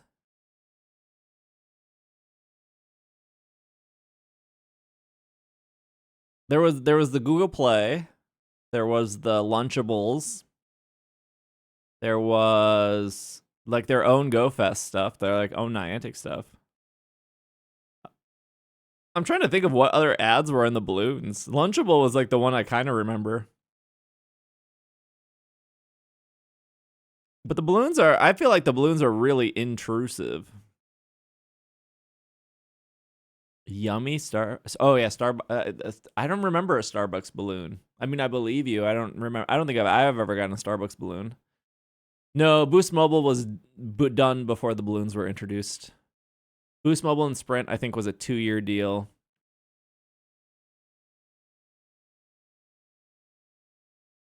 I think you can even turn off the balloons. I think there's a no, I know. Okay, I'm not talking about the Pokestops chat. I know Boost Mobile and Starbucks and Verizon. I know they have Pokestops. I'm talking about purely the balloons. Yeah, the balloons can be turned off. Yes.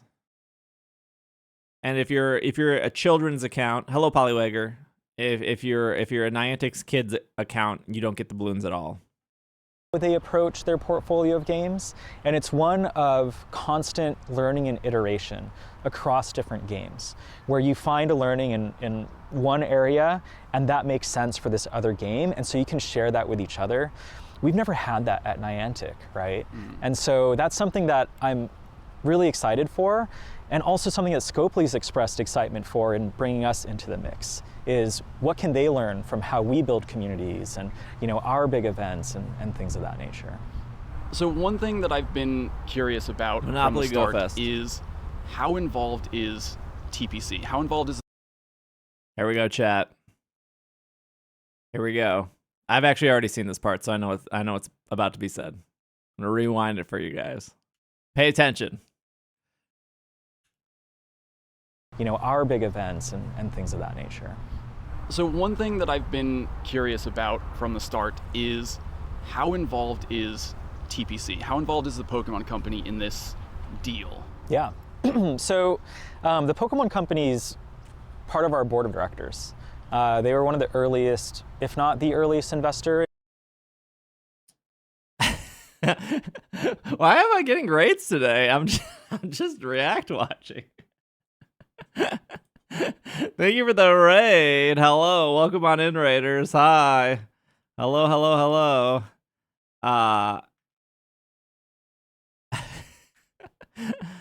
We are you're in LA right now, right? Am I I think you're in America right now, if I remember correctly.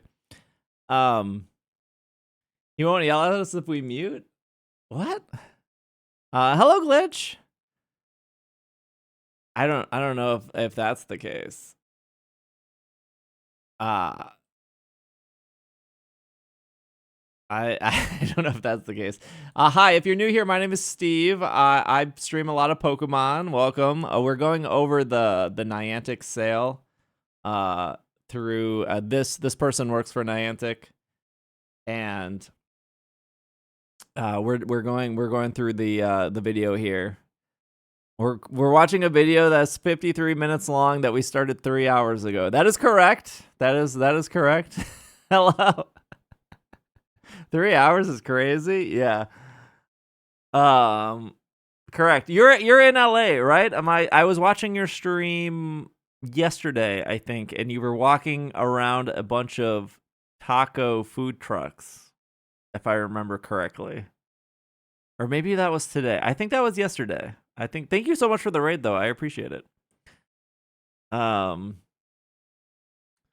really appreciate it. What's up, Shadowbolts? What's up, Glitch? Hello. Thanks for the raid. It means a lot.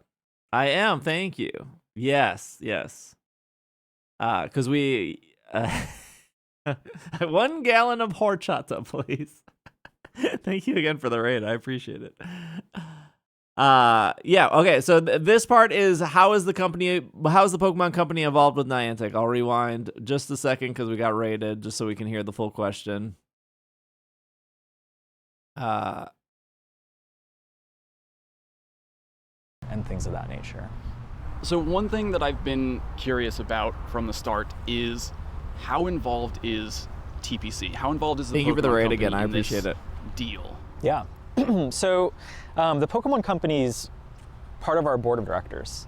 They were one of the earliest, if not the earliest investor in Niantic as we spun out of Google. So no deal like this can happen without TPC's support. And in terms of how involved they are in Pokemon GO, I have, way more regular meetings with them. Who is this guy? He is the senior product manager at Niantic. He is pretty much the second person in charge of Pokemon Go. The first person is Ed Wu. So he is directly below Ed Wu. They are in Pokemon Go. I have, way more regular meetings with them than my wife would probably, be excited to admit. It goes on, late into the night because they're out in, Japan, obviously. So we work very closely with them day to day on literally everything that happens in the game. There's nothing that goes live to players that we don't agree on and get along. That's crazy, chat. Let's hear that again. I'm so shocked by this news. So we work very closely with them day to day on literally everything that happens in the game. Literally There's nothing everything that goes live to players that we don't agree on and get aligned on. There's nothing that goes live to players that we don't agree on and get aligned on. It's almost like I've been saying this for 8 years and you guys still come into my chat and you go, oh, no, it's Niantic's fault. No, chat, if the Pokemon Company doesn't want unlimited raid passes, then they're going to say, no unlimited raid passes. That's it. They have to approve everything. And you guys, for whatever reason, refuse to believe me, even though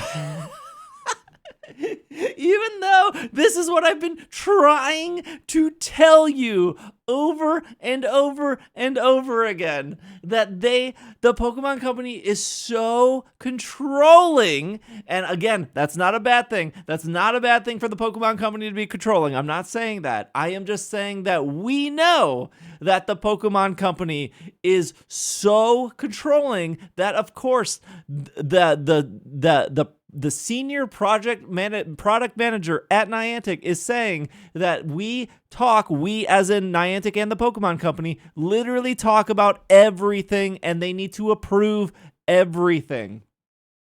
So when you guys complain that Niantic does something like introduce brand new Dynamax Pokemon, which means you have to catch Pokemon from scratch again and not be able to just like use Max Soup, it's because the Pokemon Company wanted that just as well. Now, it is possible, I know what you're going to say, like, it is possible that Niantic thinks of something, but they still have to go to the Pokemon Company, and the Pokemon Company still has to approve it, right? And in reverse, the Pokemon Company can go to Niantic and say, you need to do this, and Niantic goes, okay.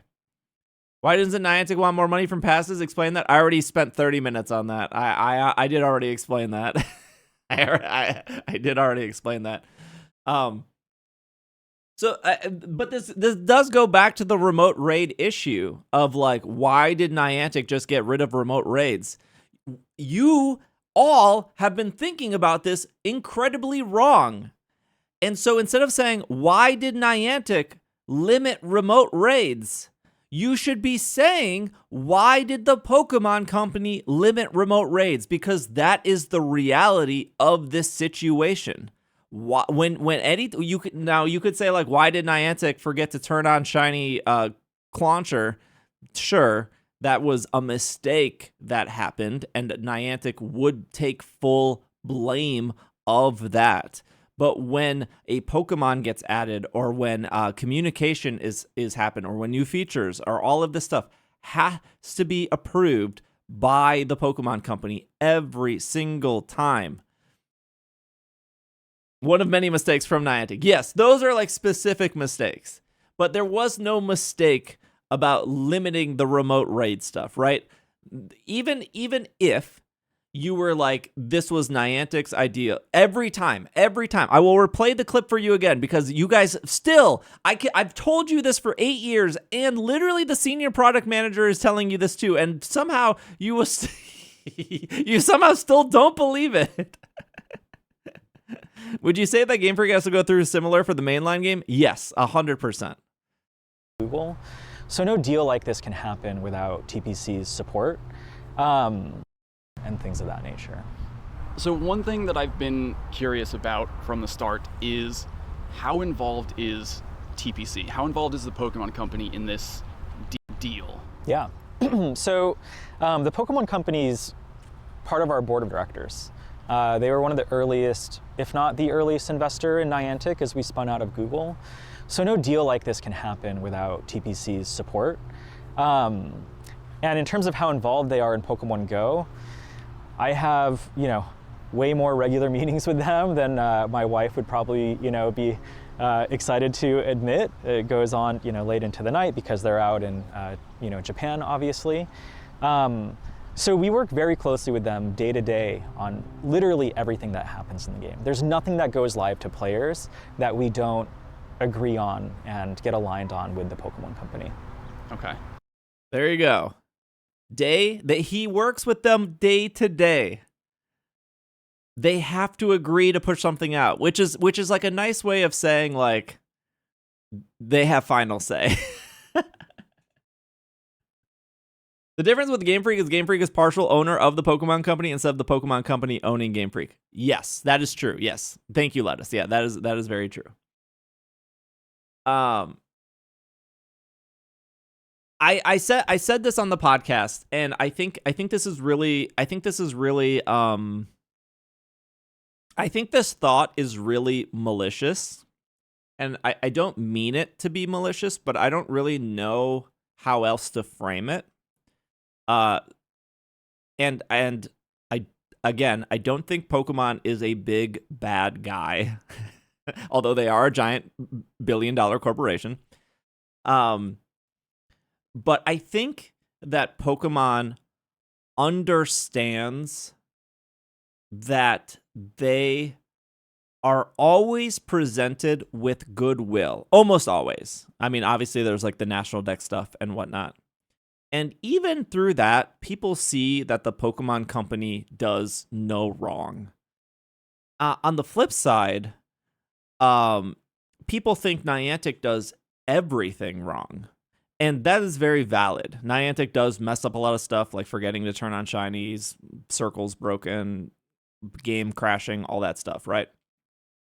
But I sincerely think that Pokemon is very self-aware that if they, the Pokemon Company, makes a bad decision or a hard decision or a decision they know that people won't like remote raid passes being limited, they know that Niantic will take the brunt of that complaint and they will still be fine. They will still be the shiny gold star that everyone looks to. And I can prove that because how many times have you heard in the last 8 years the Pokemon Company should take Pokemon Go away from Niantic and give it to somebody else.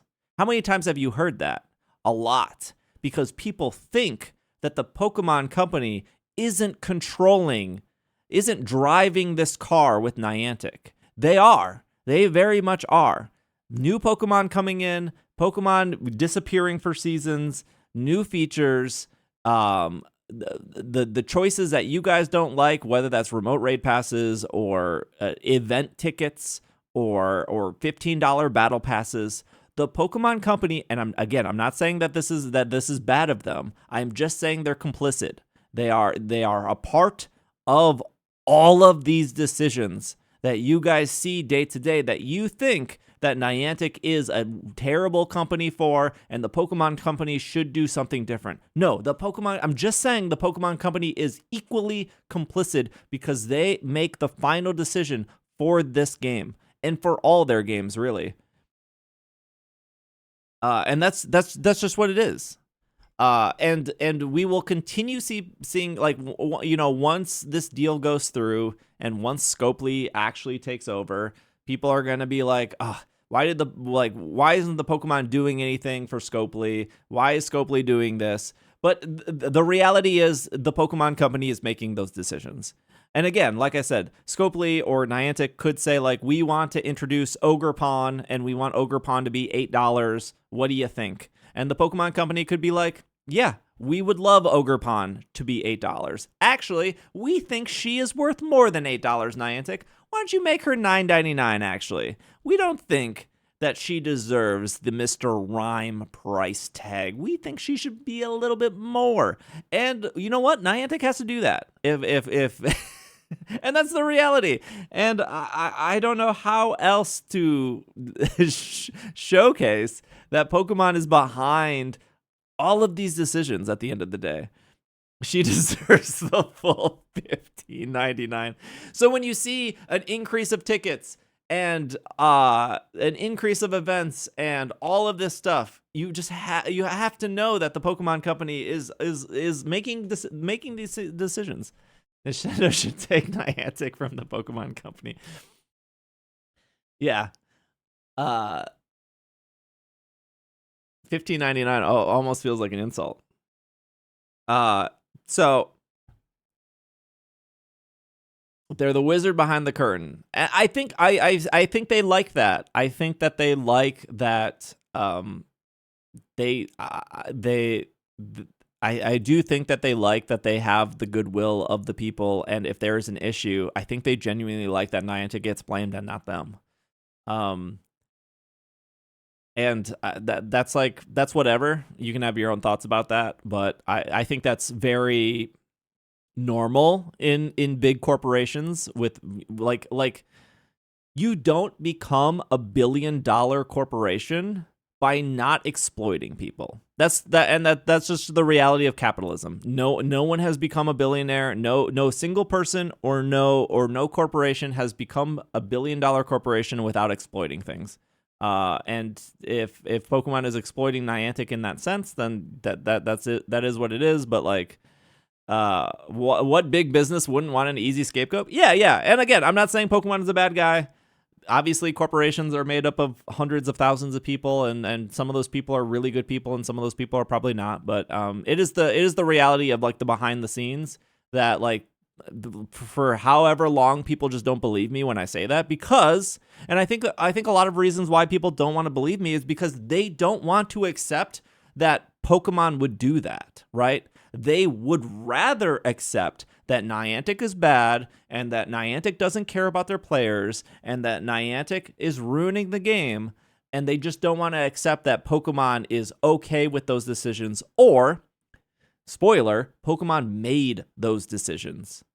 And like I said, going back, when people go, why did Niantic remove remote raid passes? Literally just replace Niantic with Pokemon, and it answers your question. And it answers all those questions. Why are there so many events in the weekend? Pokemon. Why is it Gmax Snorlax this weekend? Pokemon. When are we going to get Mega Mewtwo? Pokemon. When is Ogerpon going to come to the game? When Pokemon wants it to come to the game. And that's the reality of what's happening. And again, if that's good or bad, I'll leave it up to you to decide. But that that is what it is. So that'll continue. That'll continue. I feel like Nick is shocked about this news. I don't know if he asked this question. I don't know if he asked this question because he genuinely didn't know the answer, or I don't know if he asked this question because he knew the answer and he wanted people to know the answer. But the made it really seem like from my understanding, Pokemon didn't like remote raid passes because they felt that it made legendaries feel less special. And the compromise was to limit the remote raid passes so that they would feel more special. Now, what do you mean? Like, what does special actually mean? That's different to every person, right? I knew this question was coming. Has Pokemon seen Raid Hour? Yeah. So here's the reality, and I think this is what Pokemon wants. When you go out to do a Raid Hour, usually that creates a memory of, like, I remember exactly doing Suicune Raid Hour in DC. And we did like 20 Suicunes. I got 3 of them. It was crazy. I got Shiny Aerodactyl during that too. And then at the end of that Raid Hour, I traded 2 of the Suicunes to people who didn't get Suicunes. That was a memory. Whether or not you think that memory was special, that's up to you. To me, it was special because it was my memory. And some people might say, like, well, going to GameStop to get a shiny Zygarde isn't exactly special. But it is. It really is. Because you know what? When I was 10 years old, the thing that I really wanted to do more than anything else was to have my parents drive me to a Toys R Us to get a Mew. And that was special to me. And that's what I wanted. And so to say, like, putting a shiny legendary or doing a Raid Hour on Wednesday night isn't special, maybe not to you, but you're not the target audience. Like, everyone remembers when Mewtwo debuted in raids. I remember specifically when my mom caught her first Mewtwo, which was like the 3rd time Mewtwo came around. So I think, like, does the Pokemon Company think it's special that you're just sitting on your couch doing 20 raids in a row and eventually getting Mewtwo? They probably don't think that. But when you're around other people and you can share that moment, that's what they're trying to create. And whether or not you agree with that is that's your own opinion. But they're trying to create memories. Now, I think when I brought this up in Slack, somebody said, "Well, what about the year of Mythical, or what about the year of Legendary?" And I was like, "Thank you for proving my point. You remembered it, didn't you?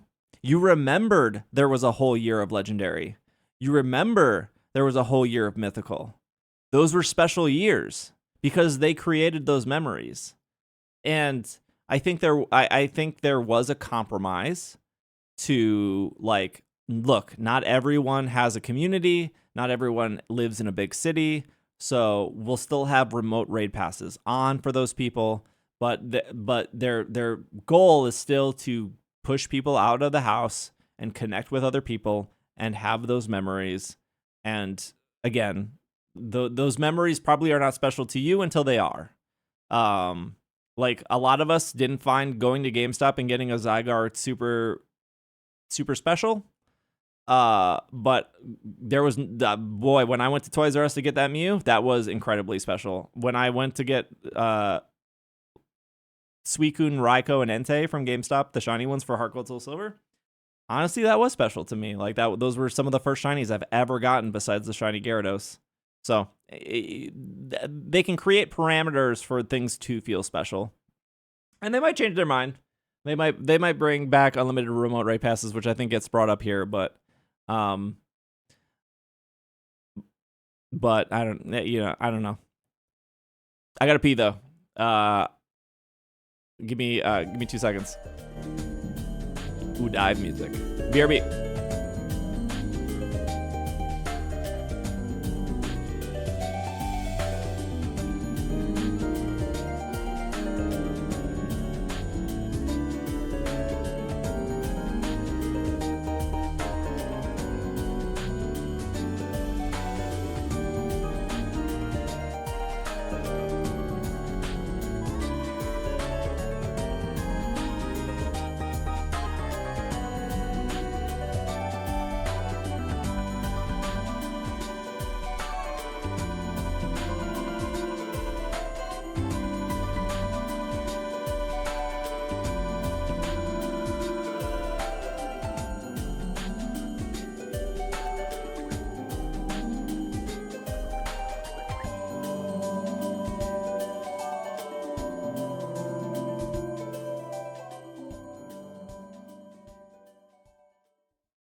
Legendaries rotate weekly. I don't think regular raids are all that special. You're wrong. You're just flat out wrong.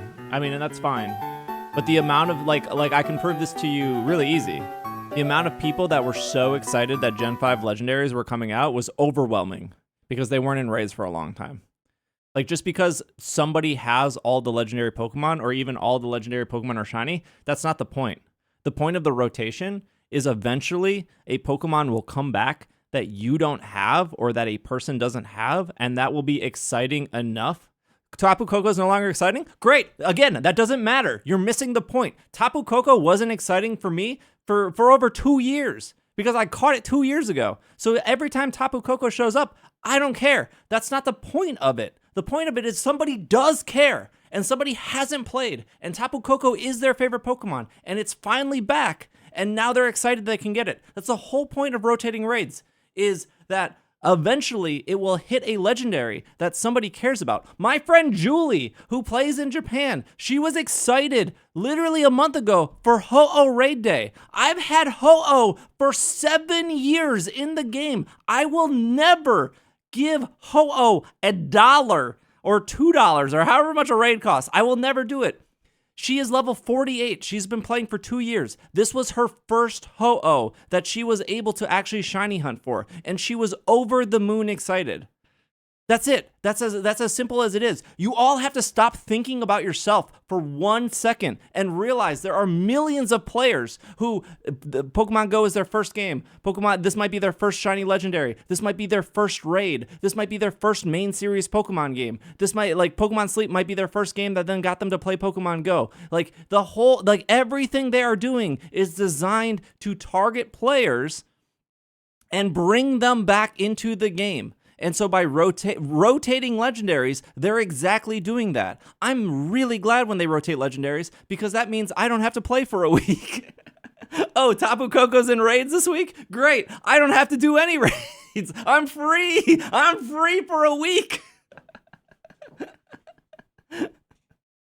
Like, I'm not going to dismiss the millions of players that were excited that Terrakion, Cobalion, Tornadus, Thundurus, Landorus, they all came back in raids. I did 0 of them. Why? Because I already got them 2+ years ago.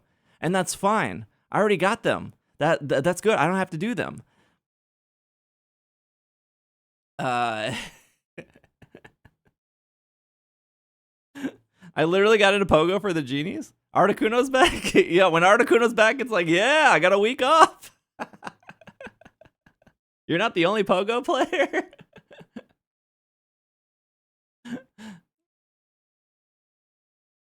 I have always wanted to ask, how involved is the Pokemon Company in the day-to-day? In the way that, John Hankey, not necessarily super involved. The TPC team, how involved are they in event planning and what gets to be released in Pokemon Go? Yeah, so the Pokemon Company owns the Pokemon IP, right? And, we license that from them.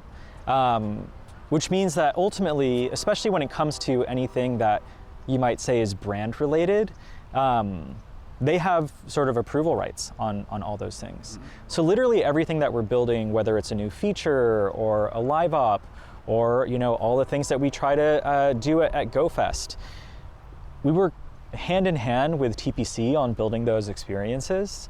In terms of how that actually operates, all of the early concepts start within our team, but after those early concepts are created, we mold those over time in collaboration with TPC. We're and told a lot of times by they the have Pokemon Company. great insights that make our ideas a lot better than they originally were. I think when he says they have great insights, it's we don't like this, and you are going to change it to the way we like it. Most people probably don't care about Genesect at this point. For me, who missed it every chance I could got one, I was really happy when they brought it back for Unova Tour. It was nice that they messed up and then they gave everyone free extra Unova Legends. This guy has a diplomatic way to say, well, that's why he has the position he has, because he knows how to talk in a way that is very PR based. And I think we also balance each other out very well, as a company that might have more of a history of being a little bit more conservative and whatnot versus, a company like ours that's always really trying to push the boundary, maybe a little too aggressively. So we usually find a nice middle ground that I think. I do think this is true. I can give you a really good example of this. A really good example of this, and this is not even me with like secret information or anything behind the scenes. This is like anyone could have came to this conclusion if they just paid attention. I think this is true. So Pokemon in itself is a very conservative company, which a lot of Japanese companies are very conservative. They don't want to change. They have a bunch of old people working for them that like they've always done it this way. They'll continue doing it this way. And to Pokemon's credit, they made a big jump around the time of Black and White, where they wanted to put younger people in charge, and that's why Black and White was very much hated at the time because it did change a lot of stuff. But now Black and White is very fondly looked upon. But a really good example of this is the clothing in Pokemon Go and the trainers in Pokemon Go, whereas if you picked the boy model, you could only put on the boy clothes, right? If you picked the girl model, you could put on the girl clothes, and that was a Pokemon company decision, right? Even in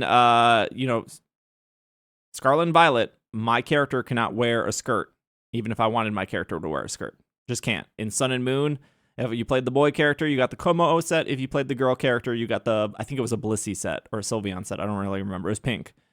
If you looked at Niantic's other games at the time, Pikmin Bloom, or I think Harry Potter, or Ingress. Actually, I don't think Ingress has models. I'm sorry. Harry Potter and Pikmin Bloom. You could wear whatever you want. You could, like in Pikmin Bloom, like on day one of the game, I could be a boy character. I could put a skirt on. I could put a hoodie on, whatever. So I do believe this answer. I do believe that Niantic has a more modern way of thinking, a more progressive way of thinking, and I do think the Pokemon Company is very much stuck in their ways. And I know people who work at the Pokemon Company now who are trying to push boundaries to like make the social media more fun, to make how advertising the games are more fun, to do like these in-person events around stuff, because that is what they should be doing. It's not 2015 anymore. So the clothing in the game is just a really good example of finding a middle ground, right?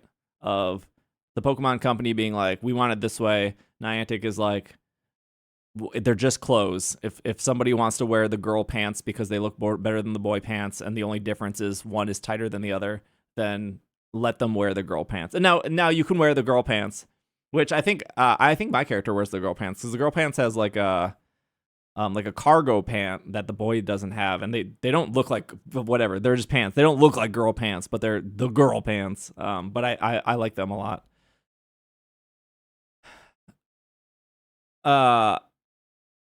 What's up, Backpack? Players have had the, benefit of enjoying. Yeah. The question I wanted to ask earlier was, with Wayfarer moving to Scopely, Yep. along with Pokemon Go, is Niantic still going to be getting geospatial data from the Pokemon Go team? Are they still using the data that we as players create to build their platform?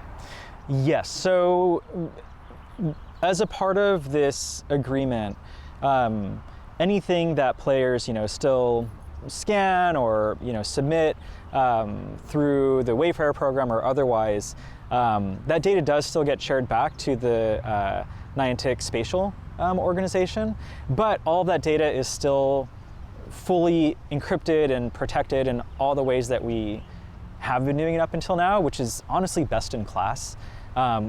Contrary to popular belief, we don't store any player data beyond what's needed to actually operate the game. All data is fully anonymized, and everything is stored on, US-based servers. I think what they mean by this, if I can like simplify it, is when you go to like Home Depot, And I don't know why I always use Home Depot as an example. When you go to Home Depot, because I don't even shop at Home Depot. When you go to Home Depot and you spin a Pokestop, Niantic has the data of how many times that Pokestop has been spun. So they could say, like, this Pokestop has been spun 55 times in a day, and the Starbucks across the street from the Home Depot has been spun like 100 times. And it could just be the Starbucks is spun more times than the Home Depot because the Starbucks is like closer to a sidewalk versus Home Depot being like deep in a parking lot. But I don't think, based on everything I know, I don't think that they specifically know that I spun the Home Depot Pokestop beyond the fact that like my little log would have said it. But that data is then anonymous to the point of like, it's not important that I specifically spun the Home Depot stop. It's that the Home Depot spot has this much traffic, and then we can use that to then tell Home Depot that like this is the traffic you get, and if you were a sponsored stop like Starbucks, it might increase your traffic by 30% or something, right? Like I'm still surprised there's not more deals because that would be the information Niantic would be using to make those deals. I take that back. There are a lot of Pokestop deals in Japan specifically. With like Kobenis and Starbucks and McDonald's and some other chain that I can't think of. But like I think of Family Mart and 7-Eleven and Lawson has all had, those are the three big Kobenis, have all had deals with Pokemon Go. But it might be easier to like negotiate contracts there versus in America. And again, in sort of like accordance to all. I saw you at a Home Depot this morning. Yeah, in Texas. Yeah, the owners of Home Depot kind of suck.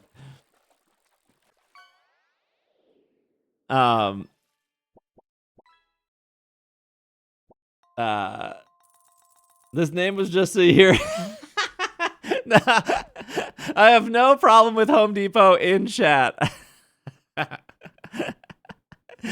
I think the main reason I think of Home Depot is it's like right next to where it's like right near where I go to therapy. So when I leave therapy, the Home Depot is like right there. I'm doxing my therapist. No, I have no reason to go to Home Depot. You think I'm using power tools over here? Courtney, thank you for the 10,000 biddies. I appreciate it. Dang, thank you for the bits. I'm the last person to use power tools. It's good to see you, Courtney. Of the regulatory laws and whatnot to ensure that It's true, I need a fifth bathroom. Your data is as safe and sound as possible. So none of that's changing. Yeah. I think that was a concern that a lot of people had with obviously moving up the chain, getting to the Saudi PIF. Yeah. So yeah, just walk me through one more time with the data. I have no problems with the workers at Home Depot. Fair. That all stays in the U.S. It never leaves the country. And it's not something that ever gets shared up with, Savvy or otherwise. In fact, Scopley itself is sort of like wholly owned and operated sort of independently as well. So there's like enough. Scopely's headquarters is in San Francisco, I believe. Or no, I think it's in LA, actually. My bad. It's either in LA or San Francisco, but yeah, their headquarters are there. You should have a problem with me, the clerk. I don't know if this answer makes people feel better about the thing. I mean, ultimately, they're saying that your data is already anonymized. Before it even gets anywhere, it will still remain in the U.S. It will not even go up to Savvy. Culver City near Santa Monica. Thanks, Hike. It's not going to go to Saudi Arabia. I believe that, and the reason I believe that is because there are better ways for companies to get your data that isn't going specifically to a private company. I guess like Niantic was a public company, But even so, even if like Saudi Arabia specifically wanted your data of walking around a Home Depot parking lot between Home Depot and a Starbucks, I don't know how much value there is to go all the way to Niantic, try to get that data, pay for that data, when there is significantly cheaper and faster ways to get your and my data that isn't going to Niantic. Like a really easy way for somebody to get specific data on a person, whether that's me or somebody in chat, would just be doing a targeted ad on like Instagram or TikTok and having those cookies follow you, and they will get exactly what they need. And that's the reality of the world we live in, where I know people are like, well, what about my data? Unfortunately, they can get your data very quickly. And they can get your data really, really quick.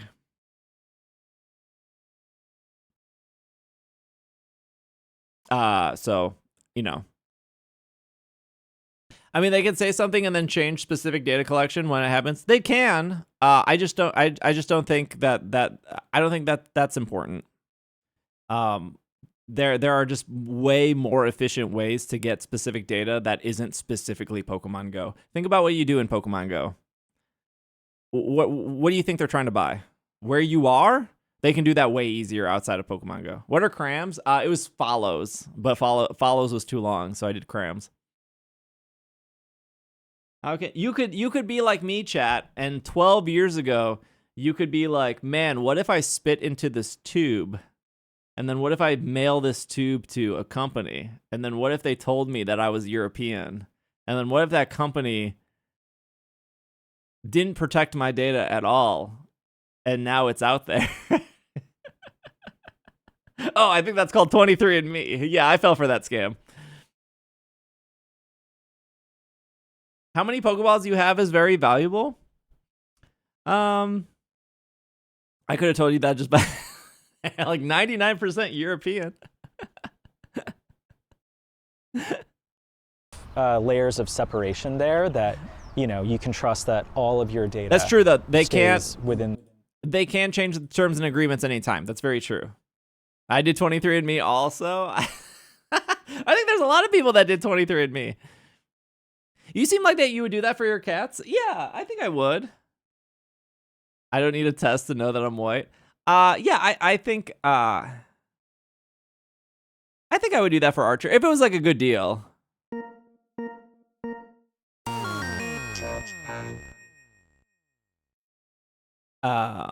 Sub. Thank you for the 77. And oh, sorry, I got you, Blades. I got you. Sorry, my bots are real strict. I didn't do Ancestry. I did 23andMe.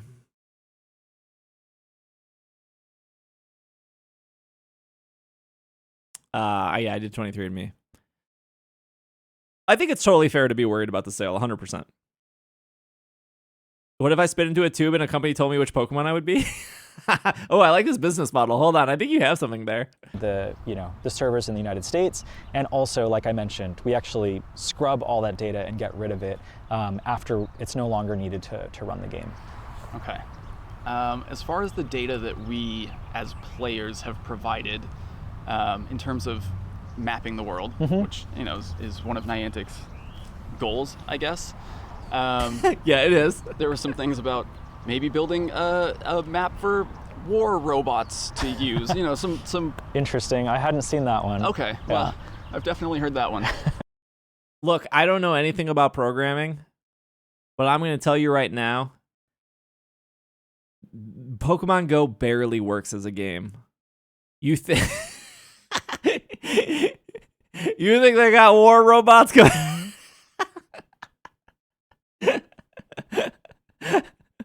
I don't think that's a concern for me.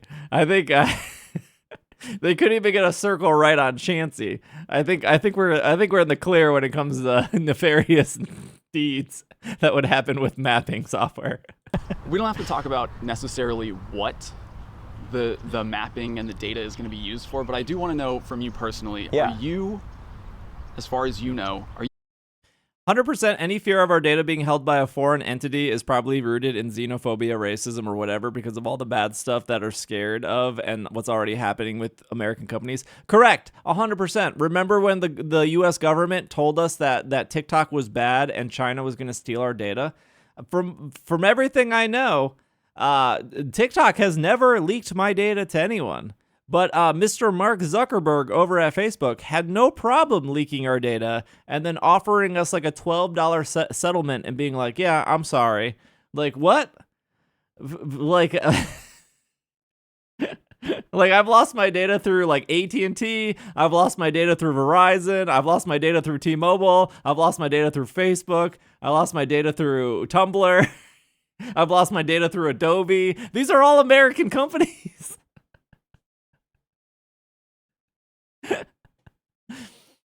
Are you comfortable with what Niantic uses our player data to build? Yeah, I'm fully comfortable with that. I mean, to me, it all goes back to, like you said, going up the layers, right? John Hanke at the head of that organization. John I've Hanke. always found John to be almost like too much of a Boy Scout. You know, I still remember when I was interviewing at Niantic, I did a bunch of research on, you know, who he is as a CEO, and it was really just like, wow, this is about as clean of a bill as you can get on any executive at any company. And since working at the Niantic, I think that's true. I don't think there's actually any drama behind John Hanke. Besides just being a CEO, and CEO is not actually like really doing work, but I don't think there's anything like really bad about him. Yeah, he's not like a Pokemon guy, which is why Pokemon people don't like him. But like, I don't think there's ever been like a scandal or anything except for those yachts. I actually don't know how many yachts John Hanke owns. I will say the one thing that like it didn't it wasn't bad. It didn't rub me the wrong way or anything. But when I was sitting next to him in Berlin, he was just like overly excited about glasses, about AR glasses. And he was like, Niantic is working on AR glasses. He's like, it's the best technology out there. He's like, it's so cool. I can't wait for you guys to get it. We built a whole game in it. I don't know where those glasses are today. I have no clue. But it wasn't Google Glass. It was Niantic's it was like Niantic's own glasses. But he like anytime somebody brought up the like he wanted to talk about that, which is like fine. Like as Pokemon creators, we want to talk about Pokemon, right? Especially with the CEO of Niantic. And he did talk to us about Pokemon. But anytime like the conversation went to like AR or glasses, he was like, can we, he felt like so excited to talk about that, which is like, whatever. But like, I don't care, but he definitely cared, which is like, again, whatever. At Niantic for the past 8 years, I've just seen him show up that way day to day and make what I would consider to be the like. I'm so glad I never bought Google Glass. Right decision. I almost fell for it. Sometimes at the expense of what could be, you know, a better like business outcome for us. So, yeah, there's frankly nobody that I would trust more with that type of data than someone like John. Okay. First name basis, John, not Mr. Hanke. I believe you to an extent. Skepticism's fine, like I said. I'm here to share what my experience has been. Yeah, no, of course. Yeah. I guess to continue a little bit with. I never played Niantic Minecraft Earth. And John. Is that a mobile game, Panda? I am curious to know if there have been any features that you've released in the game that you necessarily haven't been super excited about that maybe came from a little bit of that outside pressure from the AR team pressure. I mean, HoloLens? Oh, I don't know. I think the clear and obvious COVID. one is the one that you already mentioned, which is the Power Up Pokestops feature. I do think that may have been a little bit more shoehorned than I been super excited about that maybe came from a little bit of that outside pressure from the AR team pressure. I mean, who's the interviewer? Who? This is Trainer Tips. Nick. I think his last name starts with an O. And then this is his name is Michael. He's the senior project manager at Niantic. He's like second-ish in command. Officer Nick, yeah. I think the clear and obvious one is the one that you already mentioned, which is the power-up Pokestops feature. Yeah, those were bad. I do think that may have been a little bit more shoehorned than I, would have personally wanted to do. But again, I also say that as someone who really does believe in the importance and value of creating this type of a platform and the fact that that has the potential to better the world. And if you think about it, Pokemon Go only exists because of these types of leaps forward in technological advancements that wouldn't be possible without the Ingress community for seeding a lot of that information. And so, as a player, I can say, not a fan of power-up Pokestops. I've scanned probably less than a handful in my total time playing this game. But I can also still set that aside and understand why that is important for a separate initiative within the company. But again, that's the type of thing where we do not have would not have those subs. What is competing priorities program within doing an right organization like Scopley, where they're fully focused. We don't have on 550 just making crayons the game either. As amazing as possible. I'm excited to hear that. I'm glad to hear that, because when I first talked about the news, I kind of outlined a few different ways that a company can kind of make a product or more I probably did like 5 or 6 by cutting costs. Yeah. Which obviously we don't want to see. And we're not doing. Okay. Yeah. You say that now, but okay. Increasing prices, heavier monetization, by acquiring new players, which I know is a goal, has always been a goal. Yep. But there is kind of a fourth one that I didn't really consider because, again, skepticism, which is just increasing the quality of the product. Yeah. And that in turn helps acquire new players. It increases session time, which is, I know, a huge KPI in the tech world. Okay.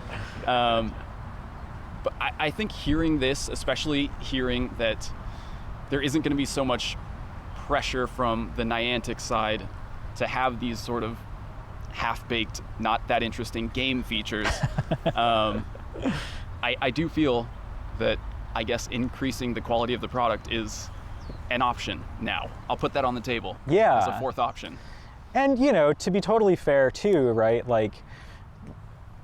That is the fourth option, but it feeds into the third one, which is acquiring new users. I think sometimes people think about acquiring new users as, oh, they're going to spend a bunch more money on ads, and we've seen mobile ads that are maybe not authentic to the game or anything like that.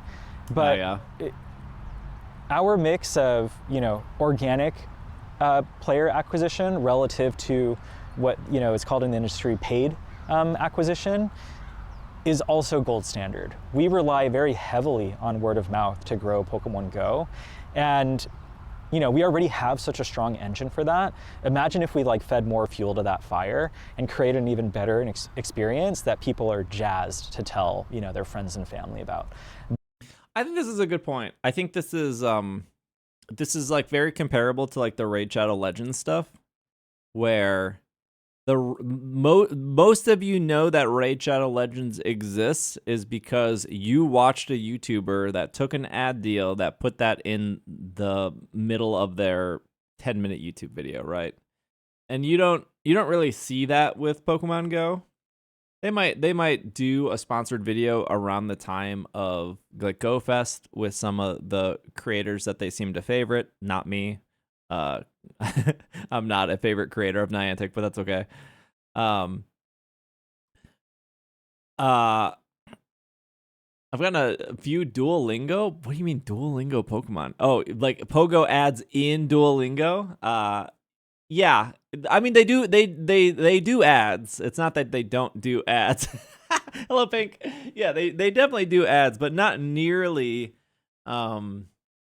not nearly the level of some other games. And it is interesting to hear him talk about like disingenuous ads. Like I see a lot of those specifically on Instagram where the ad makes the game look fun. Not that I download these games, but then the game itself is not even what the ad was even advertising. It's a totally different game. I got my super ultra rare warrior Bethesda and 200. What is this sentence? Super ultra secret rare. Hello, Jetsy. Hello, Pink. Did Pogo do a Super Bowl ad? I don't think so. Pokemon. Oh, Raid Shadow Legends probably did, yes. But Pokemon did a Super Bowl ad in 2016. But no, Pogo's never done that. I think he's right here. I think. I don't think people are walking around Mall of America playing Raid Shadow Legends and then telling people to play Raid Shadow Legends. I think that's a pretty safe accusation to make. But I think people are walking around Mall of America playing Pokemon Go, and people will stop them and say, "What are you doing?" And they're saying, "I'm playing Pokemon Go," which is like free brand awareness. And then the response is, "Oh, I didn't know people still play that game." Jetsy, thank you for the tier 3 80 months on an 80-month streak. Are you in your new place yet? That's the way that we envision growing this game, making it more profitable. It's not by, adding, putting more ads in there or increasing the price of, a Pokeball or whatever. It's all about growing our total player base. And like I mentioned earlier, we already have a unique strategy in Pokemon Go where, a higher percentage of our players are excited. Our Dynamax raid battle group was stopped 6 times by cars and pedestrians driving by asking what you were doing. Oh, because you had like a big group of people on like the sidewalk and they would stop and ask. A couple weeks now? Yeah, I remember. I saw the Instagram post. Was it on Instagram or was it on? Maybe it was on Facebook. Yeah, we had a big group on the. Yeah, no, I've been stopped tons of times. Even when we were, even when I was with a big group of like 80 people in Central Park. For Go Fest, we were stopped a handful of times by usually older people being like, "What is this big group for?" I have them both linked. Okay, yeah, I thought I saw it. To spend a little bit of money, and we don't need to go what's considered whale hunting in the industry, right? So you grow the total player population, and therefore the total. I guess like financial. I hope Nick has a follow-up question because I actually really like this answer. I don't know if he's lying or not, but I like the fact that he's like, we have a bunch of people that are willing to spend a little bit of money versus like whale hunting. And the first thing I think of when I hear that is I think of TCG Pocket, and I think of how there are just whales and the crazy whales in that game. Obviously, there are whales in Pokemon Go. I'm not saying Pokemon Go doesn't have whales, but like I think of the whales in Pocket, and I think of the people who aren't spending anything in Pocket. And it makes me think of like, hey, going to YouTube channels because I'm always like afraid of the autoplay.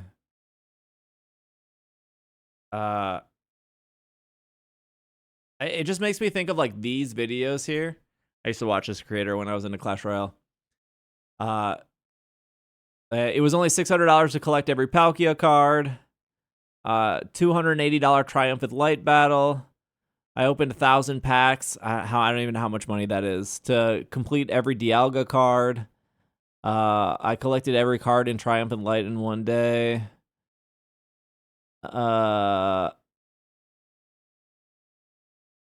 How many packs? That one probably doesn't cost money. The luckiest $300 pack battle ever. I opened the entire set of Dialga Palkia. I spent $2,426 to find one God pack. I opened 500 packs of Mythical Island.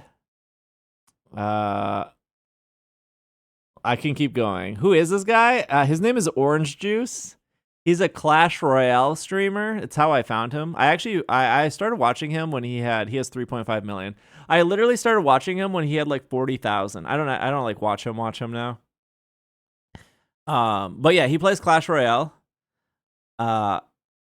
And he started doing TCG Pocket. But the point I was making was not that he was doing the Clash Royale. The point I was making is there are people that are, I'm going to spend as much money as possible because I want to get a gold card or I want a god pack. And even though this is a YouTuber, and he's probably getting, he's putting his in-app transactions on his tax write-off. There are people who are not YouTubers who are doing this. Like think about how much money. I would hope there's 200 people here. I would hope the combined amount of all 200 of us have not given TCG Pocket $4,000. Maybe one person in chat has maybe given Pocket like $1,000, which I think is kind of crazy. But maybe some of you are Oilers. Can I get 5 big booms for the Oilers? But I think if you are. I've maybe given 100. Yeah, I'm probably in the same. But I think if you are probably like him, where you have 3.5 million subscribers, $4,000 is probably literally nothing to you. It's probably nothing. And you see mobile games will try to target. Let's all say what we spent and then add it up. Yeah, that'll be a good YouTube video. Everyone in my chat, how much did we spend? There is no doubt that video games will try to go after people like this who are willing to spend $4,000 to get a god pack or to get whatever they want in Raid Shadow Legends. A few hundo in Pogo, 0. No, that's what I'm saying. There's a lot of you guys in chat that haven't given TCG Pocket any money. And that's cool. I'm not encouraging you guys to give it money. I'm just saying that there are some. How much do you spend in Pogo? I spend about $200 a year. But I was working on a video of how much I actually spent to the penny. And I should probably finish that video. YouTube is very daunting for me.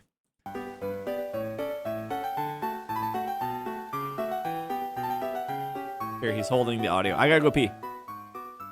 I spent so much time recording that video for you. You didn't spend that much time.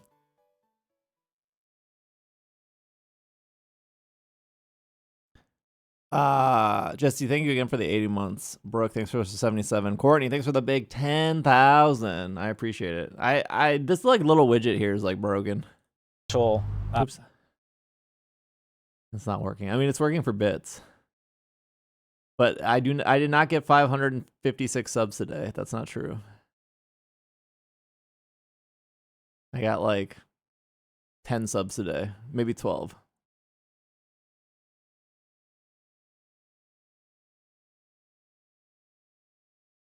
I don't know why it's broken. 556 subs. All right, where were we? Benefit comes with that. Yeah. It's comforting. I mean, I do feel optimistic about that.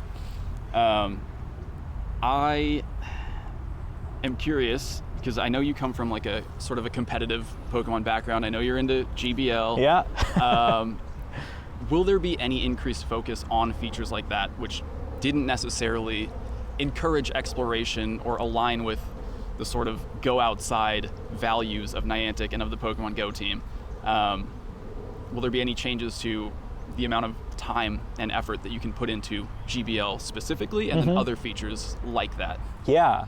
I don't have anything that I can announce right now, in terms of our roadmap and whatnot. But I will say that for super competitive system like PvP and GBL and whatnot, the stability of that feature is so fundamentally important, and it's something where literally a half second of lag Oh. or inconsistency 12 maybe seems can right. change the outcome of a battle. And so, irrespective of where we land with Scopely and whatnot, that's something that the team is fully committed to. What are we watching? We're watching Niantic defend themselves. This is the senior project manager at Niantic. He's talking to Nick, Trainer Tips.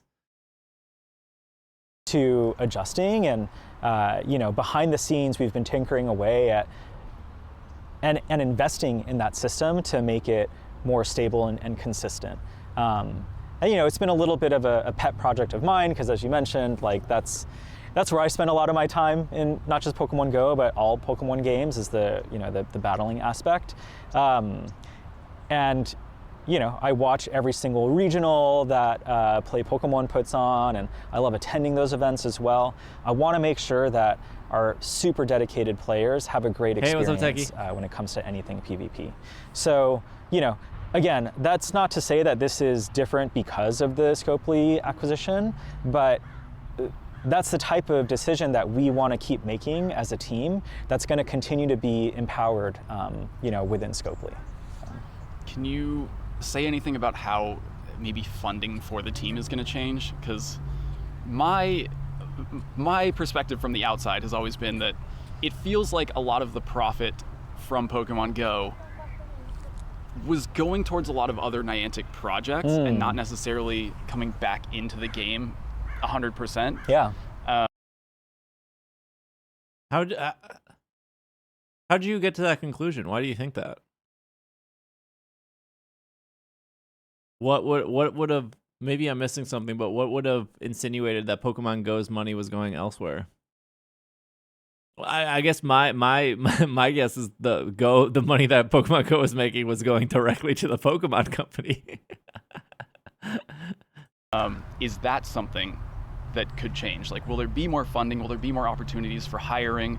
For like, I don't know how like Pokemon Go making money would like move over to like Pikmin Bloom, especially since they're all using like the same core stuff and they all have different staff members and like teams. increasing the amount of resources available to teams? Yeah, that's a really great question, and a good reason Maybe why like AR development. Yeah, I was maybe. hoping to have a conversation with someone like you, because I feel like you tend to have that type of insight that We'll most see what he people says. don't really think about. But I would say absolutely yes. This will be, we're going to be asked to manage the overall P&L of Pokemon Go. And that means that we get to make the decisions on, hey, can we afford to invest more in this area, and what's the growth that we expect to come out of that? So, I think that's for better or for worse, right? If it's like, oh, actually, the game is tanking, we need to figure that out. What are we going to do to, make sure? He already said that John Hankey doesn't care about Pokemon Go, and that John Hankey doesn't show up. Being influenced by John Hankey's vision would require John Hankey to do work, and CEOs don't work, so they don't show up for their own job. So, I don't think that has anything to do with it. That this stays within Stop the pretending that healthy, CEOs actually do work. They margins don't. that it needs to be. But so far, in the almost 9 years that the game's been out, it's been a very healthy and profitable product for us. And now, as our own team, we'll be able to, I think anyways, continue to invest more heavily there. And that's one way that we see to making the game even better than before. Okay, I have a question that has come up. I'm sure Didn't Pogo's team have layoffs to Eternal teams when Niantic shuts down underperforming ones? When the layoffs happened, there was only a handful of Pokemon Go people that left. Blades, I've been watching this for 4 hours, and I promise you I know more about what's happening behind the scenes of Niantic than you do. So, like, the reality is that, you don't have to be an expert to know that CEOs don't do anything. And saying that CEOs are like influencing anything is inherently wrong. They're lucky if they show up once a week to work. We as a society would be better off without CEOs. But here's another example. I don't think that question is particularly great because assuming that Pokemon Go is making more money than Pikmin Bloom, or assuming that Pokemon Go is making, more money than Monster Hunter Now or whatever, I think that's inherently true, right? I don't think Pikmin Bloom is outperforming Pokemon Go. I think we're all in agreement for that. But just because Pokemon Go is making a bunch of money doesn't mean that money is suddenly going to a different team or a different development thing. One, because the Pokemon Company still takes their cut, and the Pokemon Company still is on the board of directors, and the Pokemon Company wants to know specifically where that money is going. So an outside example would be Mixer, the website that was supposed to kill Twitch, right? Mixer died because it couldn't pay its own bills. Now, do you know who Mixer was owned by?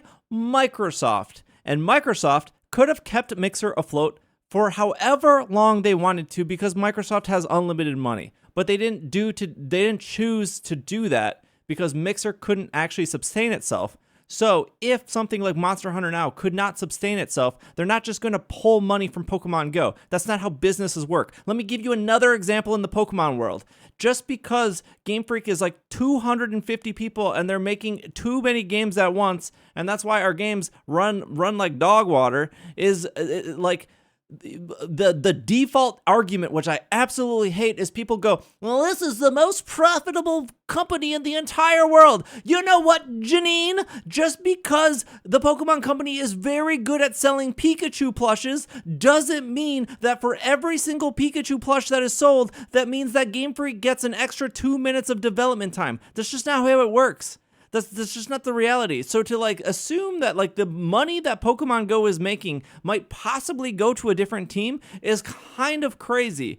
Sure, maybe, but do you think the Pokemon Company board of directors is where did that money go and why is it going to Capcom's Monster Hunter Now? Is that just doesn't happen in business. That's just not the reality. Just because 68% of the revenue that the Pokemon Company makes is plushes and action figures doesn't mean that money suddenly goes to the 20% that Game Freak makes when making games. That's just not how it works.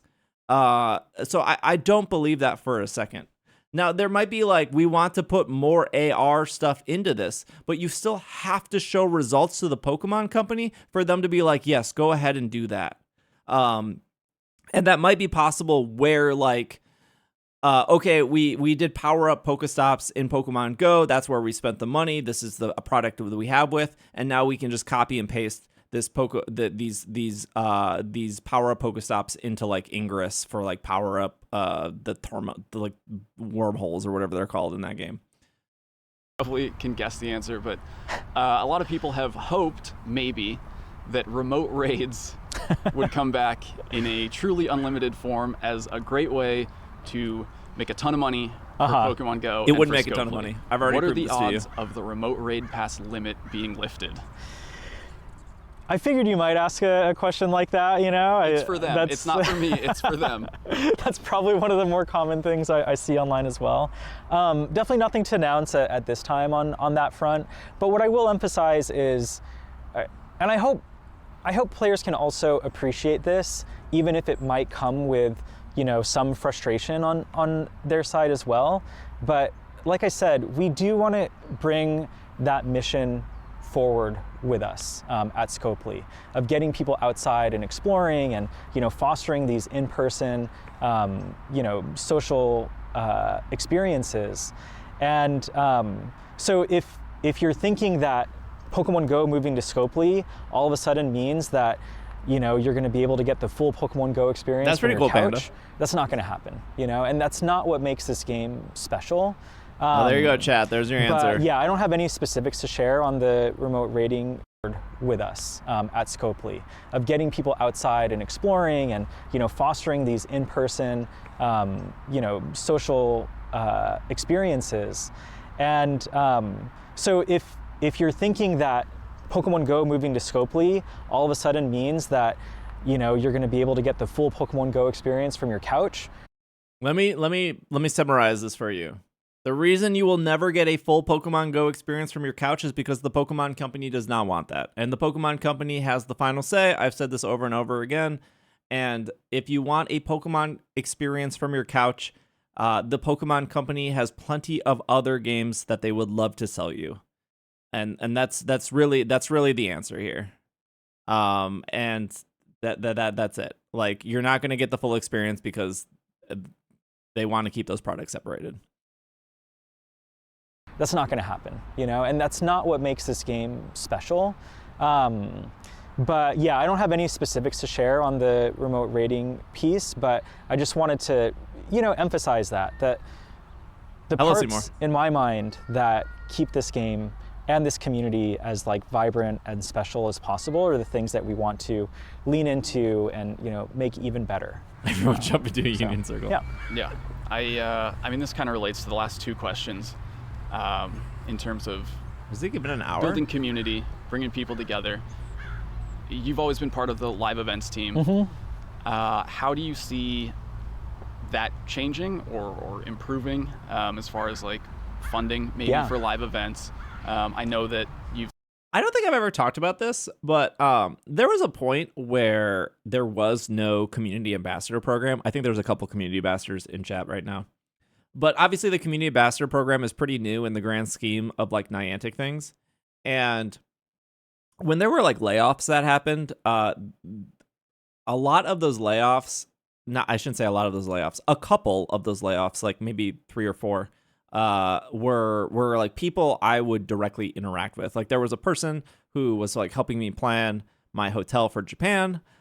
So when I got to Japan, Niantic paid for my. I'm not saying this to brag or anything. It's just the disclosure of Niantic paid for my hotel in Japan for Osaka Go Fest. Right? They didn't pay for my flight or anything, but they did pay for my hotel room. And that person I was working with, they ended up getting laid off. So that was that sucks. I don't want anyone to lose their job, but at the same time, I think I said this on the podcast. I don't see the people who work at Niantic as my friends. Just I don't see the people who work at the Pokemon Company as my friends. They are just employees that I have a relationship with, that we do business, right? And one day those people might not be there. In the case of the Pokemon Company, it could be that the person I'm working with could not be there. Would that really suck? Yes, because then I would have to form and create a new relationship with somebody else. And it's very possible that they just don't like me. We just don't jive together. They have other preferences in who they want to work with instead. And, that would be unfortunate, but that's the reality of, working with these bigger companies is people come and people go. When I specifically worked with Nintendo, I went through probably 10 different PR people in 2 years because PR just has high turnover rates. So it'd be I would email somebody, be like, hey, can I get a code for Sun and Moon? And it would bounce back. And then I would have to try to find somebody else to be I don't know who's actually, I don't actually know who's in charge here. How, the person I got the X and Y code here doesn't work. And now I'm trying to get a Sun and Moon code. And then somebody else is different for the Ultra Sun and Moon code. And now somebody is different for the Pokken tournament code, right? It was really, really difficult. That being said, the point I was going to make is when people got shuffled around, when layoffs happened, when people got shuffled around, it was all around the same time that Niantic was starting the Community Ambassador program.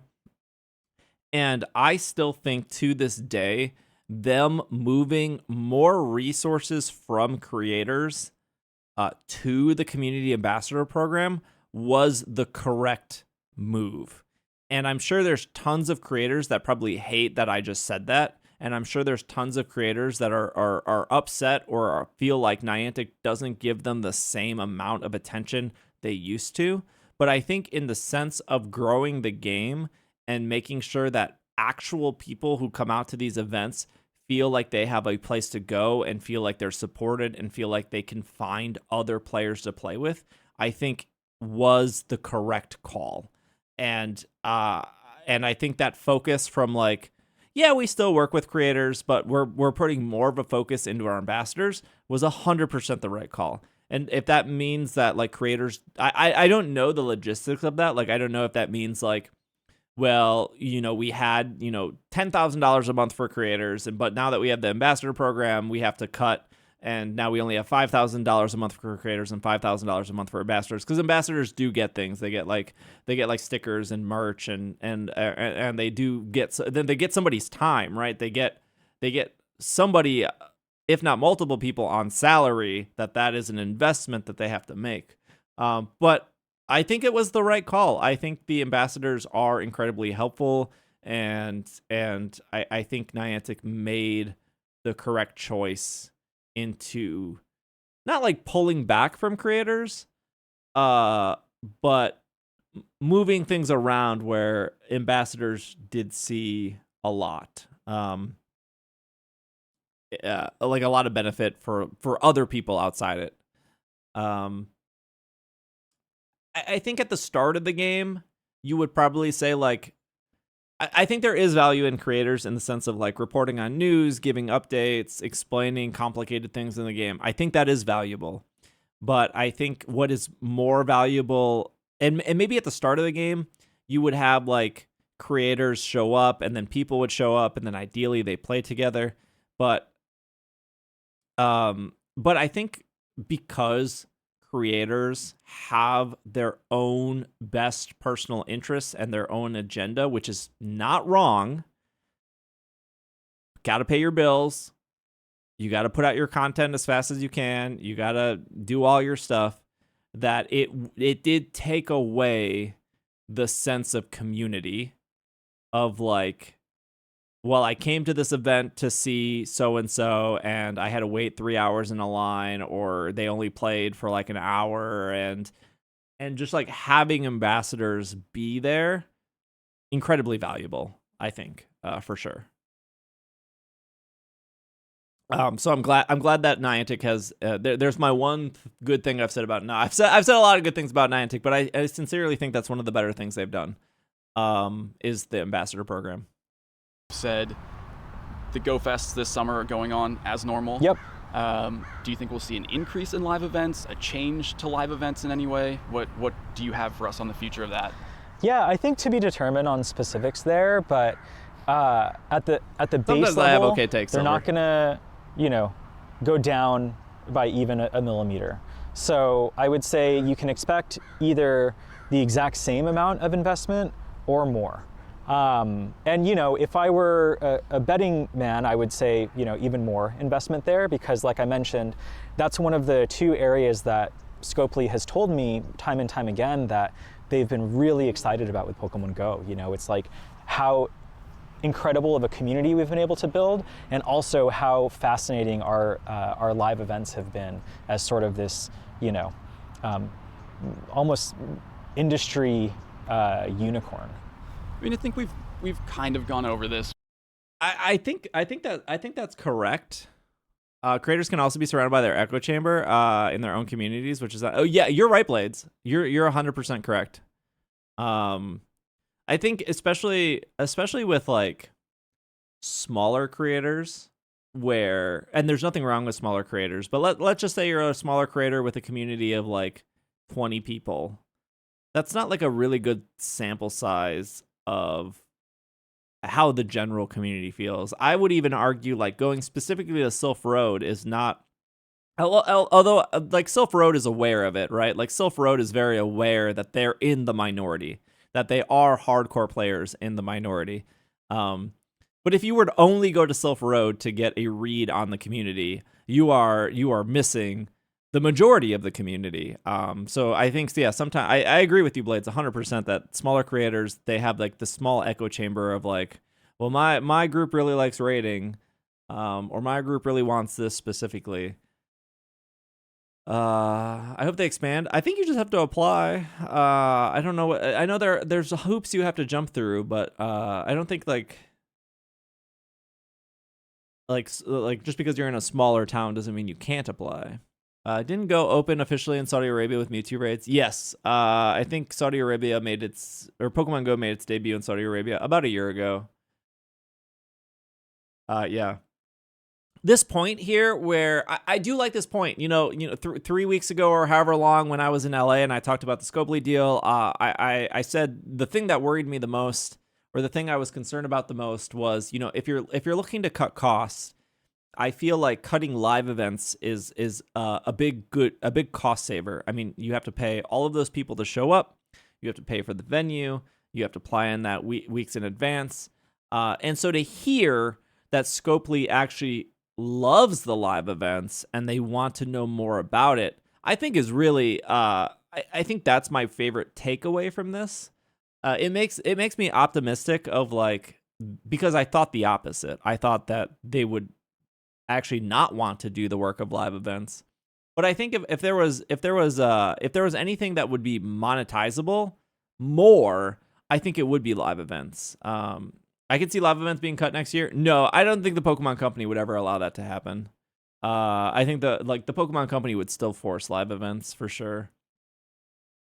And the reason why some of the live events work, so when a Pokemon Go live events happens in Japan, it's actually not Niantic putting on that live event. It is the Pokemon Company in control of those live events. That's why you don't see content creators get sent specifically to Japan, because I guess it's some behind the scenes. If I get sent to LA or New York, Niantic would be paying for that, right? And if I was to go to even Pokemon Go Fest Osaka versus Pokemon Go Fest New York, even though those are both Pokemon Go events, right? They're the same Pokemon Go event. It's just they're different locations. The one in Japan wouldn't be technically funded by Niantic. It would be funded by the Pokemon Company. The Pokemon Company wants complete control of everything in Japan. So anytime there's a Pokemon Go event in Japan, that's actually, Niantic is there, obviously, it's their game, but the Pokemon Company takes control over that. So if I was to go to Pokemon Go Osaka, that would be the Pokemon Company paying for me. That's why when they did pay for me to go to Osaka, that was a huge... I will say I argued with them for a very long time over this, and they finally gave in and paid for my hotel. But that was me standing my ground and saying, no, I am worth this as a creator to live stream your event. I am not asking for a flight. I'm simply asking for a hotel, and that hotel in Japan would be cheaper than the hotel that you would put me in New York. I think that it is worth it for you to spend your budget on me to be in Japan. And they folded, and I got that. That's probably why they don't like sending me to events, because I try to argue with them. But I think I was right in that argument, because they did offer to send me to New York, and I said, well, I can't go to New York. I'll be in Japan. Just pay for me to be in Japan. I will do the same thing I'm going to do there. But it is a conflict of interest because, again, the Pokemon Company wants to run those events. Now, when you look at a city safari, those are up to those regions' budgets. So there is a Niantic team in China. There's a Niantic team in Korea. There's a Niantic team in Japan, obviously. There's a Niantic team in Brazil. There are different teams, and those teams will have their own budgets. So, in China. You guys saw on stream that I was talking to a Niantic employee, and there was talks of me possibly going to Mumbai. And I said on stream, and I told them they were on stream before I even approached, which is the correct thing to do, to be like, hey, by the way, you're going to be on stream.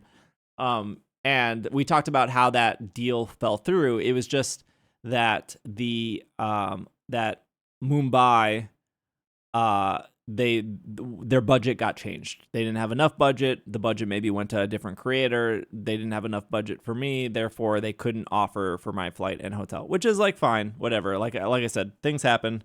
It's just a business. It's not like a friendship. Yeah, there was a event in China, but specifically for the event in Korea, Niantic didn't pay for my event in Korea. The Incheon Tourists Foundation, or whatever you want to call it, they paid some money, not a lot of money. It like barely covered my hotel. It covered like 4 out of 6 nights of my hotel in Korea, but they paid for me. And I do know the creators who went to Hong Kong, they also had a tourist agency pay for that. So I think the cool thing about Safari Zones is they can do more Safari Zones. Obviously, there's 4 Safari Zones happening in 2 weeks. But ideally, Niantic, how these live events work is Niantic goes to these cities and these cities bid, right? They will bid, we will give you $20,000 if you come here this weekend. And then I don't know if $20,000 is correct. We'll just use it because it's easy. They might go to like Incheon, and Incheon might say, we'll give you $20,000. And then Jeju is like, we'll give you $25,000. And then, Taiwan is like, actually, we'll give you $30,000. So you have cities bidding for this. The reason they bid is the same thing for concerts, or the same thing that like WWE does. They are hoping and they're betting that the money they spend will bring in more money through tourism. So because you will bring in tourists and people will travel, and the airports and the food and the local businesses, we will make our money back 3, 4, 5-fold by securing this event in our area. And obviously that seems to work really well for Korea, since Korea has had 3 Safari Zones, and I would be very surprised if they don't have a 4th Safari Zone this year. But as part of, we'll pay you X amount of money to host an event in our park, they also have a budget for tourism. Hey, if we can pay this influencer to then talk about our city, that will also encourage people to bring more people to said city. So I know Hong Kong had tourism budget. I know Korea had tourism budget. I know Mumbai had some tourism budget, but I think that was used. I didn't hear anything about Chile or Singapore. I don't think Singapore is struggling with tourism right now. I think Singapore is doing pretty good with tourism. I think the same thing for Italy. I don't think Italy is really fighting. But yeah, you guys are right. Like Korea's gone very hard on tourism pretty recently. So like Safari Zone wise, I think that seems to be working out for Niantic, because cities are bidding for that for tourism purposes. And then, Go Fest wise, I think they're just trying. The same thing's happening, right? Cities are bidding for that, but you're always going to have a European one, you're always going to have a Japanese one, and you're always going to have an American one. And even if the American one went away and the European one went away, like the Japanese one would never go away, because like the Pokemon company just wouldn't allow that. The Singaporean has all the grandmas coming out. True. Hey, what's up, Joseph? When's the next event you get to fly to? I don't know. The one I have booked is New York Go Fest. That's in like 3 months. But maybe you can just kind of summarize what are Scopely's short-term and long-term goals with Pokemon Go? Money. Yeah, I think short-term, it's all about continuity again. Like we're on a roll. The game, you always see players putting their own theories and hypotheses out there. That like, oh my gosh, like Pokemon Go is going downhill or whatever, right? By the numbers, we've been growing over the past several years. And, it's something that we want to continue that like snowball, especially building into next year, 2026, which is going to be our 10-year anniversary. So that's going to be a huge moment and a huge opportunity for us. And short term, Scopely just wants to make sure that we have all the continuity needed, that we're going to minimize thrash on the team. As you can imagine, even with the whole team coming along, there's going to be lots of distractions and, things that could make it more difficult to get your regular day-to-day work done, right? It's like we're literally. I do think once the deal is finalized that you will see people leave Niantic. I wouldn't be surprised if you see like 10 or 20 people like leave as soon as the deal is there. And that could just be an ethics thing where they just don't want to work for a company that has relations to Saudi Arabia, and that's fair. If that's not like their long-term vision, or if they don't feel comfortable, or if they have something else lined up, I do expect to see a handful of people leave once the deal is finalized, whenever that is in next month or in 2 or 3 more months, as it awaits its like legal approval. Really changing, access to documents, and moving over to Scopely's. I don't even know if they use Slack actually. Like, how are we going to manage like those types of day-to-day things? So short term, really focused on all of the continuity there to make sure that the team can continue to execute on our plans without skipping a beat. But long term, it's, as I mentioned, it's all about growing the player base, growing the community. Yeah, Niantic uses Slack. That's Scopely's strategy, is to have a portfolio of what they call extremely durable games.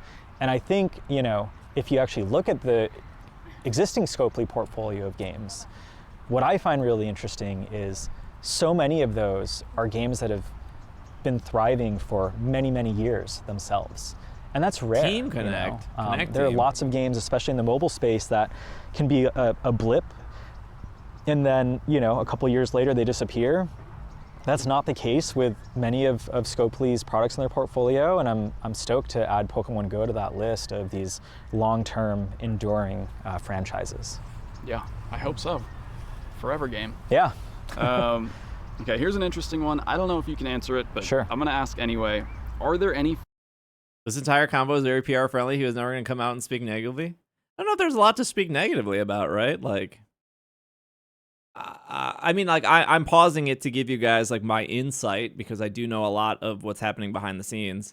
But like, I believe that he and other people have been told really positive things, right? Like, you don't go through with a merger if the company buying you isn't trying to like sweeten you up. Now, once the merger is through, that's where like, oh, hold on, you said one thing and now you're doing this. And he's not gonna know that. Like, he's not like he's probably going to be blindsided just like us. Although we're pessimistic, right? We expect that to happen. He might have been like really, they probably took him out to a steak dinner, probably wined and dined him, probably said, of course we're not going to touch anything. Of course you can keep doing what you're doing. But once the paperwork is finalized, that's when the like, oh, actually, we lied. 20% layoffs starting next week. Figure it out. But I've been with companies that have merged, and it was the same thing, right? My bosses were really excited about the merger. They were like, this is going to open up so many opportunities for us. This is going to put us into grocery stores, or it's going to put us in a Walgreens, and we're going to make more money. And because we're going to make more money, we're going to be able to hire more people, and we can give you all pay raises, and we're so excited. And that was what we heard for like 2 months of like, once this goes through, we're going to hire 20 more people, and you're going to get like you're going to get a pay raise. And then the merger went through, and it was the complete opposite. And all of those excited managers were not excited once the actual merger went through, and they realized, oh, you're not actually going to put us in grocery stores. You just want to white label our product, and you're going to put yourself in grocery stores. Oh, I see.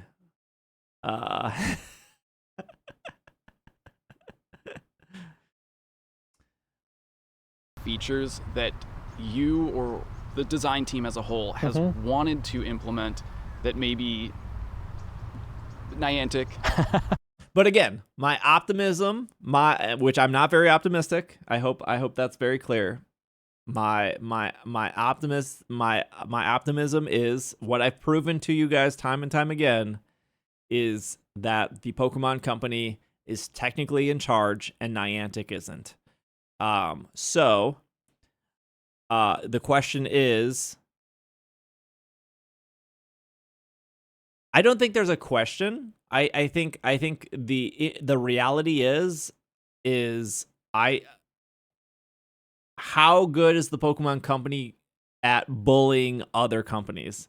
And I want to say it's probably pretty high, right? I was listening to the Kit and Krista podcast, and these were two social media managers that worked at Nintendo. They no longer work at Nintendo, but they worked for Nintendo for like 10 years, right? They did like the Nintendo Minute. They like ran the Animal Crossing account on Twitter. They did a lot of stuff, right? And in one of the podcast episodes, it was like 2 or 3 weeks ago, they said that somebody asked about the relationship between Nintendo and Pokemon and how that works. And they said that relationship is so complicated that no one actually really knows how that works. But I think the funniest thing they said was people think that Nintendo tells Pokemon what to do, but the reality is Pokemon tells Nintendo what they're going to do, which I believe. I believe Pokemon is in such a good position where even though Nintendo is the publisher and even though Nintendo in itself is very successful, the Pokemon Company is a Goliath. They have proven that they don't need Nintendo, and the reality is Nintendo needs Pokemon. And you know, if Nintendo wants Pikachu to be in Mario Kart, Pokemon is like, well, what are you going to do for us? It's not Nintendo forcing Pokemon to put Pikachu in Mario Kart. It is Pokemon being like, we are going to do what we want. And why do you think there's Pokemon? Why do you think there's Pokemon Presents? What other Nintendo franchise is so powerful that they're like, you do your cute little, show your indie games, show your little Mario Kart, get a little like Samus in here. We're going to do our own thing. And we're going to get more views than you. We're going to make more money than you. And you are very fortunate you get to publish our game. I think that's a reality that people don't think about. And so I am interested in this I am interested in this takeover of Niantic bending over backwards for Pokemon, which I think a lot of companies do. And again, I don't think that's a bad thing. I don't. That's not to make Pokemon sound like a bad guy. I think Pokemon is just they know what they're worth, right? And I wonder how much of a spine Scopley has, because I think Pokemon has a rock solid spine. I think Pokemon's spine is not easily bent, and I think Scopely is going to learn the hard way if they really think they can bully the Pokemon Company. And that's sincerely why I feel optimistic. Do you think that's part of why Niantic is selling? 100%. I think that's a big reason why I think working with the Pokemon company is probably very challenging, because the Pokemon Company wants things to be their way. That's what happened with Reese holding, acquiring, and bottling Coca-Cola in North California when Reese first came in. They gave the managers and employees the whole world. Once they knew how to run it, they would laid off every single manager to bring in their own. I feel like this will happen with Michael and the rest of Pokemon Go team once Scopely takes over and how to run this game. I don't think you're wrong, Mitch. I think there will probably be people moving out. But I still think those people have to play ball with Pokemon at the end of the day, right? And so I think Michael is probably very good at playing ball with Pokemon. That's why he's lasted as long as he did.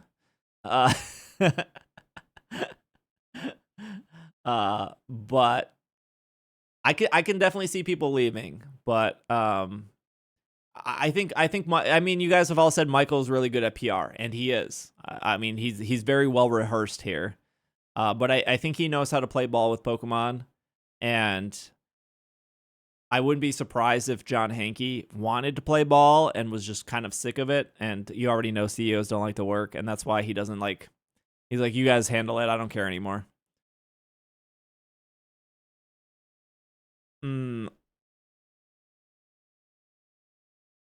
I don't think we'll see any changes this year, at all. I think maybe we'll see more substantial change maybe next year, but there's no way Niantic doesn't like everything for GoFest is already solidified, right? We already know it's going to be Zacian. We already know it's going to be Zamazenta. We know it's going to be Volcanion. That's 3 months away. We know that that's the beginning of summer, and we know summer is their Christmas. Like summer is the busiest season for Pokemon Go. So there's no way all of summer isn't planned out. And the rest of the year after that, September, October, November, that should line up with ZA. And we know that the Pokemon Company will want Niantic to ultimately advertise ZA in whatever form they tend to do that, which community days, events, pay tickets, right? So I don't think we see any changes, any big changes, or any like, oh my gosh, this is Scopley's first major change. I don't think we see anything this year. But yeah, I think next year we would see like the team is different, or somebody got these like 3 major people who have been with Niantic for 8 years suddenly left the team. There's also sometimes contracts where when these company mergers happen, it might be something, for example, with Michael here. It might be like, you are stuck here for 2 years. You can't quit. You got to be here. If you do quit, you give up all rights to your, payout package or your stocks or whatever. So it might be something where like certain high-end employees are stuck in order to get their payout package. Obviously that probably isn't offered to, just a coder or something. But like, we want you here long enough so we could learn how you run it, because we know that you're going to leave when you get the chance. And once you leave and you get your big payout bonus, we already have a person lined up who has been watching you for 2 years, and they're going to take your place, and they're going to get paid less than you, and they're going to be our yes man. When my cousin sold his business, he had to stay for 5 years. That's such a long time. Has shut down. Are you don't have to get into specifics, but have there been any ideas that you've had that didn't pan out under Niantic that you feel like you could maybe take another stab at under new management? Yeah, I mean, we actually have a huge backlog of ideas that have, not hit the very front of our prioritization list for one reason or another. I think an exercise that we'll definitely be doing over the coming months and years is looking at that backlog, seeing if there's anything that now makes sense. Also thinking of new ideas that we'd never even considered in the past, to see if that would be what would be most impactful for the game. But again, it will all be about like, how are we going to drive impact for Pokemon Go? And I'm really excited for that level of focus for our team. Okay. Oh, I've got a good one. A really good one. And I'm sorry that I didn't ask this earlier. Good one. Will there be any changes to communication? The way that the Pokemon Go team communicates with the community, the way that the community is able to communicate with the Pokemon Go team. Will we get... I don't know for sure. I'm very confident in this answer. I don't think the Pokemon Company liked Dev Diaries. I think that's why they stopped. I don't think they liked that amount of communication. Get more clear messaging about things that are going on in the game. Will we have better avenues of addressing concerns? I know that we as content creators get to share feedback. I don't always feel like that feedback has... I don't think I don't think Pokemon likes to show I don't think Pokemon likes to show how the meal is made. I don't know what the analogy is. How how the chicken is cooked. Pokemon has never been a company to I think Disney is another company. They don't even like to talk about IVs. Correct. They don't like to talk about IVs. You're never gonna know shiny rates. They're never gonna give you egg hatch rates. I don't think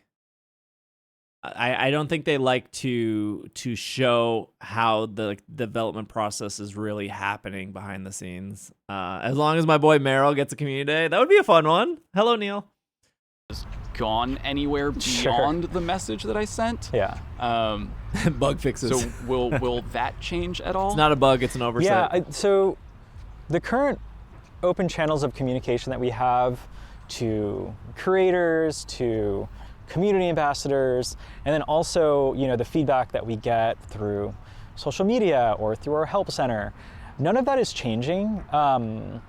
I will say there's a hatch that, day for a Zoom as Scopley has mentioned multiple times, that community is so important to them. Yes, the card rate for Pocket is known. The egg rate in Pokemon Go is a loophole, and both Pokemon and Niantic is very aware it's a loophole. It's because you're not specifically buying an egg, and the egg is already determined when you get it. It's a complete loophole, and somebody very smarter than me, could argue that it's the same as a booster pack or the same as a gacha thing, and then somebody also smarter than me or that person can argue how it is not the same as a booster pack. But it is a loophole. It is a very obvious loophole, and they know that. They know it's a loophole. But no one has no one has taken them up on, like, why are you not disclosing egg rates? I mean, the Pokemon Company is the reason, right? They don't want you to know the egg rate. They don't like Pokemon being used as numbers. They don't like using numbers in general. That's why they'll never say that, shiny legendaries are 1 in 20, but we all know it's 1 in 20 because we have enough data of just doing them to know that it's 1 in 20. But they'll just never tell us, even though we all know it. But they will ride that line until they legally have to ride that line before they change those egg rates. I would have to imagine that if anything, we want to try to expand on the different programs that we have to officially support community members. But it's a little too early to tell what specifically is going to happen there. But at the very least, there's going to be no reduction in those lines of communication. So you can think of it as, like, if there is anything, it's potential for upside. Cool. I know there's been a lot of expansion with the community ambassador program over the last couple of years, which has been amazing. Yeah. Is Campfire also? Yes. Campfire's going to. Campfire's coming as well. This had to be recorded before Yeah, that's been such a great program, and shout out to Kestrel especially for building that one up, because John Hankey put a pretty crazy goal for Kestrel to try to hit on that program, and they were able to exceed it. So, wow. And I think that just speaks to the demand out there from our players and our communities to actually have these more organized, Campfire is bought by in-person, Scopely. It's getting moved over. Experiences, and we want to continue to lean in there and invest even more. Cool. I really do feel a bit of a recovery. Post-pandemic, there's obviously a huge dip in community, but I feel like with the emphasis and the priority that's been put on building local community, you can really see it coming back in a lot of places, and it's incredible. I mean, I think Niantic that's what is keeping Ingress and Peridot. Me too. But Campfire and Wayfarer are too. Scopely products. It's been a really valuable resource. I mean, obviously for everyone, but for me, as well. Just being able to like find communities when I travel. Yeah. I don't know how much. It's just a really, really nice thing to have. So I'm glad Does that Ingress use Campfire? I Campfire's think it coming does, along. doesn't it? I'm glad that They have there's the gonna map be, already? Yeah, they already have the map. you I don't know, care. the continued push to Ingress is staying. Yes, rebuild Ingress communities. and Peridot are Yeah. staying with yeah, I mean, if you look at with if you Niantic. look at the healthiest Pokemon. Scopely only bought Monster Hunter, Pikmin, Pokemon Go, Campfire, and Wayfarer. Those are the 5 products they bought. So all of those teams, Campfire was not 2.5 billion. all of those teams of those 5 products are now going to be under Scopely completely. Niantic gets to double dip here, right? So Niantic, I think it's called Lightship. So Niantic gets to sell those 5 games or products. 2 of them aren't really games. They get to sell those 5 things for $3.5 billion. They then don't have to pay hundreds of employees a salary. They don't have to worry about giving them severance packages. They don't have to worry about paying out their vacation. They don't have to worry about paying for unemployment. They don't have to worry about paying for health insurance, right? All of those salaries get moved over to Scopely. So now they just don't have to pay that money anymore, right?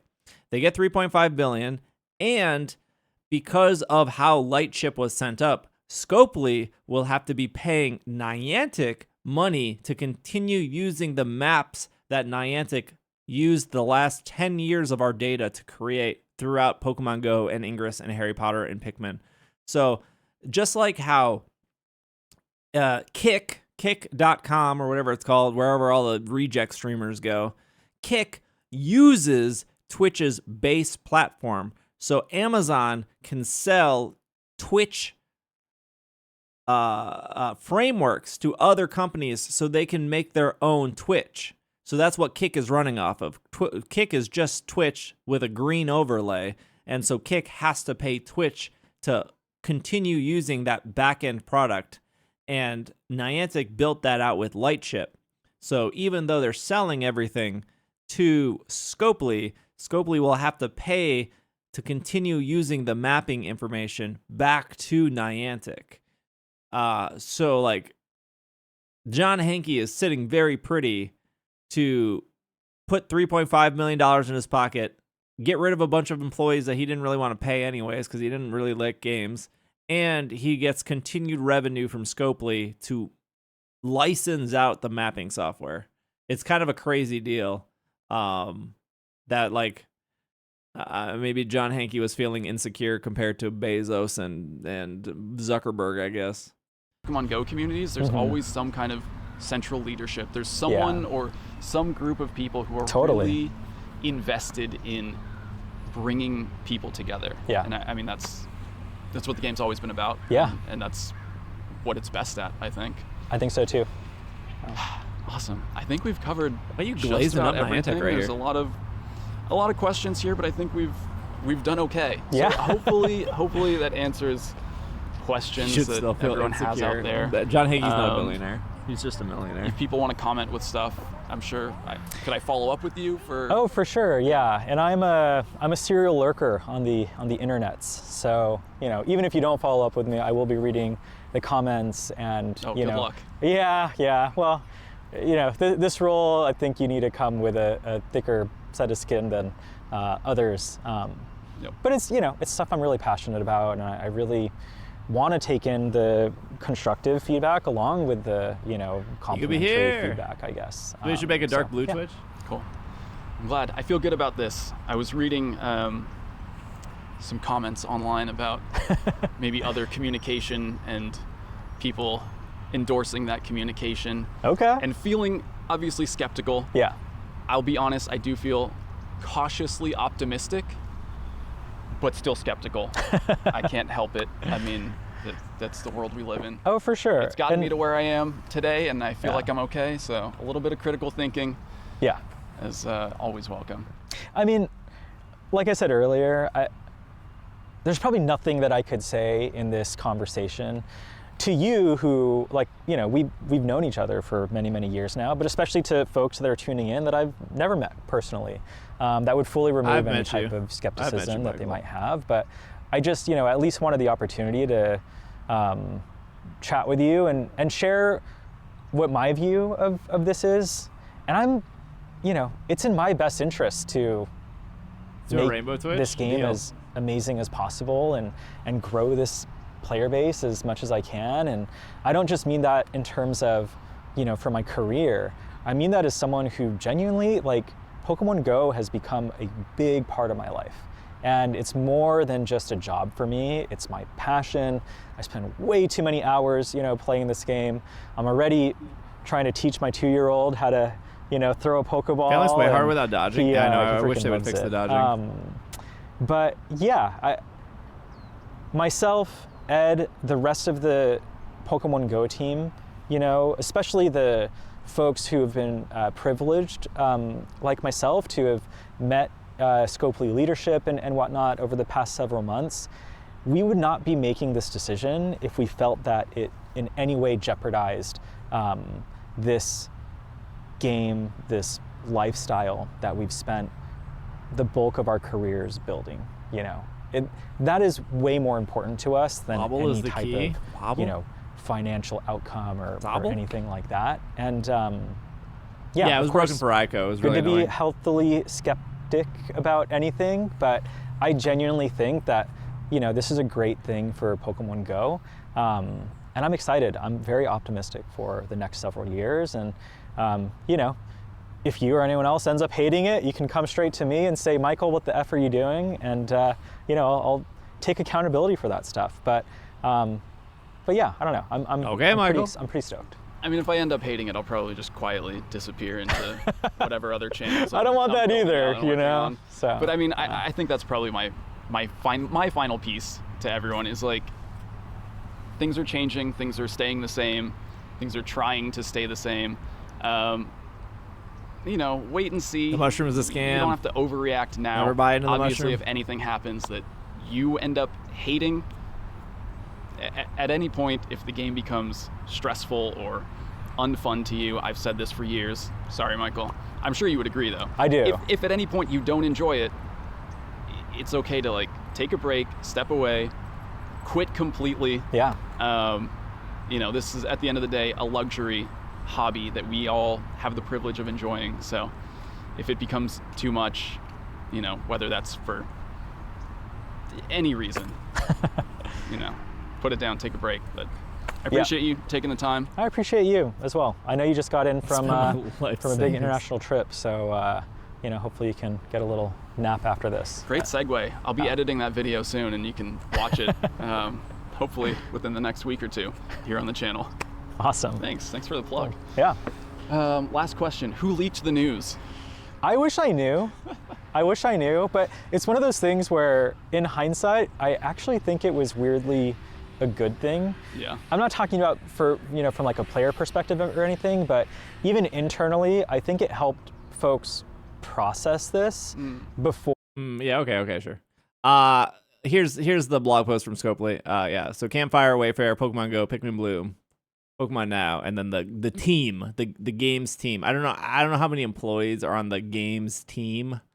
They don't say. They say that they made $1 billion in revenue. Pokemon Go is still top 10 mobile game every year. I mean, yeah, that's correct. Led by longtime studio leaders Kay and Ed. Ed was the one that wrote the blog posts.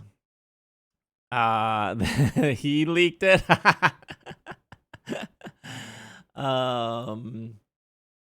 They're saying 20 million weekly active players. That's kind of crazy. Top 10 mobile game. Yep. 30 billion miles together. Title, continue closing out record-breaking year, the highest active player count more than 3 years. Oh, wow. Pikmin Bloom still has growth. That's actually kind of crazy. Monster Hunter Now has taken the storm, particularly in Japan. 15 million downloads in 7 months. Quickly growing player base IRL with more than 20,000 people attending the first Oh, I didn't know they had a live event in Shibuya. 50% of its audience play every day of the week.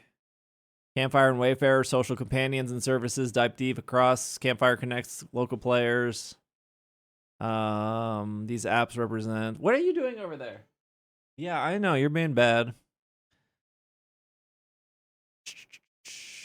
He found bubble wrap and he's popping the bubbles of the bubble wrap.